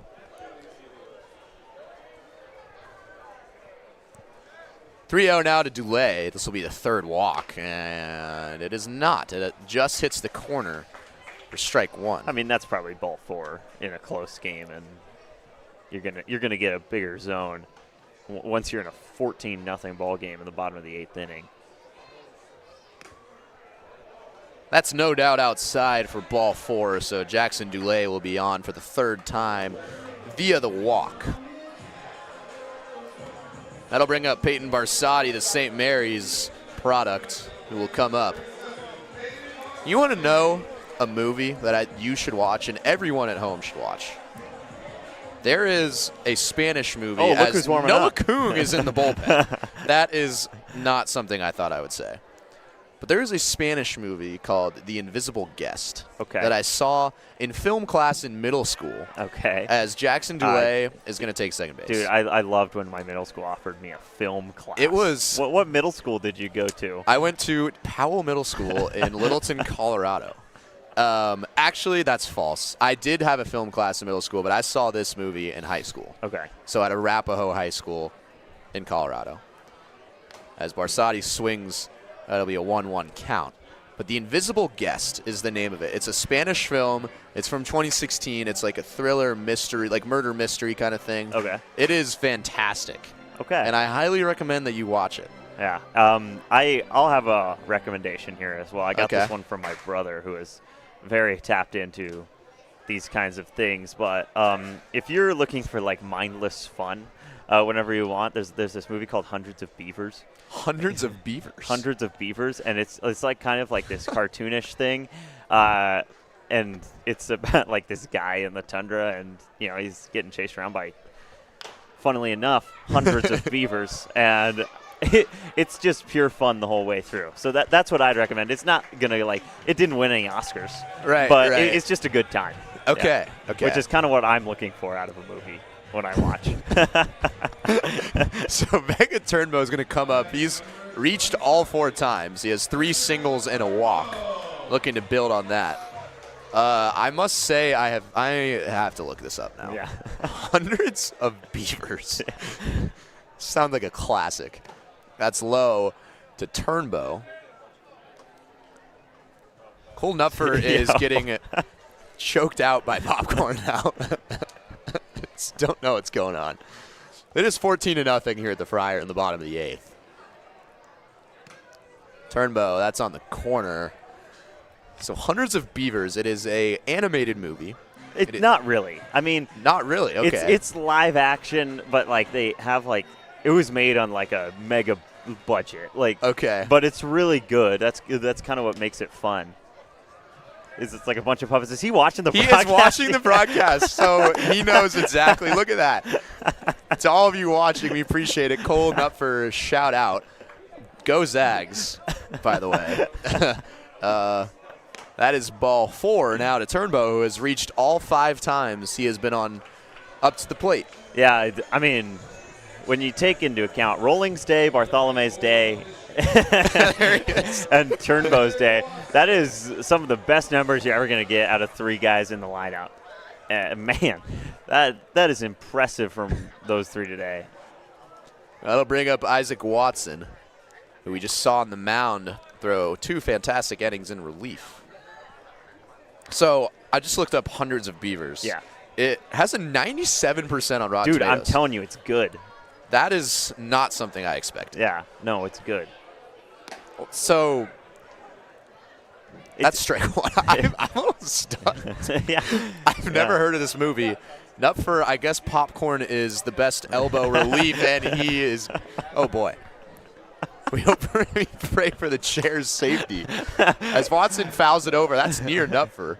That'll get out of play. What in the world just happened over there? What did I just watch? Okay, so it is shot on a budget of $150,000 in rural Wisconsin. Uh-huh. All right. Yeah, there you go. So okay. Absolute cinema. there's like barely a plot in this movie too. I could guess the plot actually. What you think? It's a guy just going against a bunch of beavers. Do you think you could beat 100 beavers in a fight? No. Absolutely not. No. What do you think not. the maximum number of beavers is? As Watson laces this to second base. Well, it sounds like we've got our topic for the top of the 9th inning, and we're going to go into way too much detail on this. But it is 14-0 here at the Friar. Watson will go back to the dugout, and I believe Noah Kung was warming up. I don't know. I don't think he's going to go out to the mound, and he is not. But what is the amount of beavers that you could face before you think it gets a little sticky? Okay. I just have myself, right? It's just I yourself. can't bring like a golf You've got like a, let's just say like a wooden bat. Oh, okay. I could do some serious. So that's in light of the wood bat league. Okay. Yeah. Luke Parker's going to come into a big applause, but Isaac Watson will remain on the mound as Angus ponders how many beavers I've got a bat. he could fight off with a wooden That's baseball huge. bat. That is huge. If I didn't have a bat, I'm not sure I'd like my chances against like 7 beavers. 7 beavers? Yeah. So you think 6 beavers? That's sans bat. Okay. All right. If I had, dude, I could do some serious damage with that thing. 25? 30? 25 beavers 25. with a baseball bat? 20, I don't know. 25 beavers with a baseball bat. See, these are the intelligent conversations that go on here in the booth. I'm Kyle. He's Angus, in case you guys do not know. We are with you all summer. It is a blowout here at the Friar, so there's nothing too crazy going Connor's on. just staring down the barrel of the camera. We shouted out Connor Lee. We shouted out Connor Ryan on accident, but of course we love to shout out Connor and all the people behind. But this is Connor Lee, the social media manager, standing to our right. It is 14-0. Yeah, that is correct. 14-0, and it has just been complete on the baseball side of things. There he is. That's and Connor. There's McConnell, our great video guy. This is some of the intern crew we have here. Yep. And then obviously we've got Ani, Tyson, and Harrison behind the scenes in the press box. And yes, it is really just a pleasure working here. But you never gave me an answer on the Beaver question. Oh, yeah, that is correct. Boy. Isaac Watson is on the mound. Yeah. Maybe he'll give me some, let's see. That's strike one to Proc, who was the third pitcher in relief for the A's. With a bat. Okay, I feel like beavers are kind of underrated. I think they're not talked about enough and how much damage they could do to a human being. Yeah, those teeth are like lethal weapons. No, I agree. So it's 0-2 right now to Proc. As Watson delivers, he'll stay alive. I think I'll cap it out at 10, if I'm being honest. Really, with a bat? I think in terms of like animal power rankings, beavers are like a little underrated in how dangerous they are if they chose to attack someone. But you have a baseball bat. You do realize that thing is just that's gonna sock a beaver like 40 feet. You know what? In that scenario, I'm just thinking about defending myself rather than trying to Braden Bartholomew a beaver into oblivion. And that just misses the zone. Another good time to shout out Braden Bartholomew, who has 2 home runs. The first multi-homer game of the summer for the Sticks. Blasted one out in the 3rd and in the 7th. And that's strike 3 swinging to Proc, and Watson continues a great outing in relief. Yeah, he's been so good, and after a tough one in Wenatchee in that 24-2 blowout, he has just looked like a brand new man on the mound against the A's tonight. So that'll bring up number 26, Jacob Hayes. We saw Jacob Hayes in the first game of the season. He now comes in here in the top of the 9th, and the score is 14-0. That one slings in there for strike 2, I believe. Angus, am I right? Yes. Thank you. You are absolutely right. It is 0-2. Watson delivers low and away. Do you want to give a shout out to any other movies other than hundreds of Yeah, beavers? that was, I mean, that was kind of just a silly one. Let's see. Oh, man. And that is strike 3 to Hayes. My Man, Watson goodness, he's is shoving. working on quite the outing right now. This is impressive to see from Isaac Watson. That is true. Yeah. Connor Ryan just told us that we are not talking about baseball. Or Jake Rowling said that when we posted the hot dog video a couple weeks ago, or a couple days ago. Yeah, you could say that we talk about anything but baseball, but it is 14-0. It's 14-0. It's kind of his fault. That is he's true. driven in That 3 is runs. true. He's reached base 5 times. So, you know, he is kind of part of this. There he is. There's Rowling and Nupfer, who are roommates with Those are my Angus. roommates. Those are, I live with them. Yeah, way to clean up your popcorn. What a good guy. Nupfer was having an extended battle with the popcorn, and that one will hit Halverson. So he will be aboard. So there will be 2 gone. The Sticks are 1 out away from taking the series opener 14-0. Again, please join us tomorrow at 11:05 a.m. for the second leg of this series, which will be our July 4th special, and then again on Sunday at 1:05 p.m. against the A's, as the Sticks will try to get a sweep. Cruz Payne will step to the plate. There's Jacob Rowling, who, again, was 4 for 4 with a walk and 3 RBIs again today. Just continuing an absolutely unreal start to the summer. Here in his 10th game as a fish stick. 1-1 now to Cruz Payne. That one's low and away, and Halverson will take his base. Oh, did you ever say your movie, by the way? No. Yeah, I was over here thinking that's kind of why I've been quiet. Just throw out a movie that you like. Quiet for a second. I don't watch enough movies, first of all. Let's preface this. I really should watch more movies. I've got, there's across like 20 streaming platforms, so I kind of lose track. But another movie that I really liked, there was an A24 movie called The Monkey. It was kind of like this suspense horror movie. Okay. That was good. That one's pretty gory, but it's good. All right. Don't watch that with your kids. Hundreds of Beavers and the Monkey, as that does not catch the corner for strike 3. That would have been the 3rd of the inning for consecutive innings for Isaac Watson. Now it is 3-2 with 2 outs. And this one's hit hard in the air. Jackson Dulay in center is going to grab it. And that'll be out number 3. And the Fish Sticks take a commanding Game 1 victory. They win 14-0 over the Washington A's.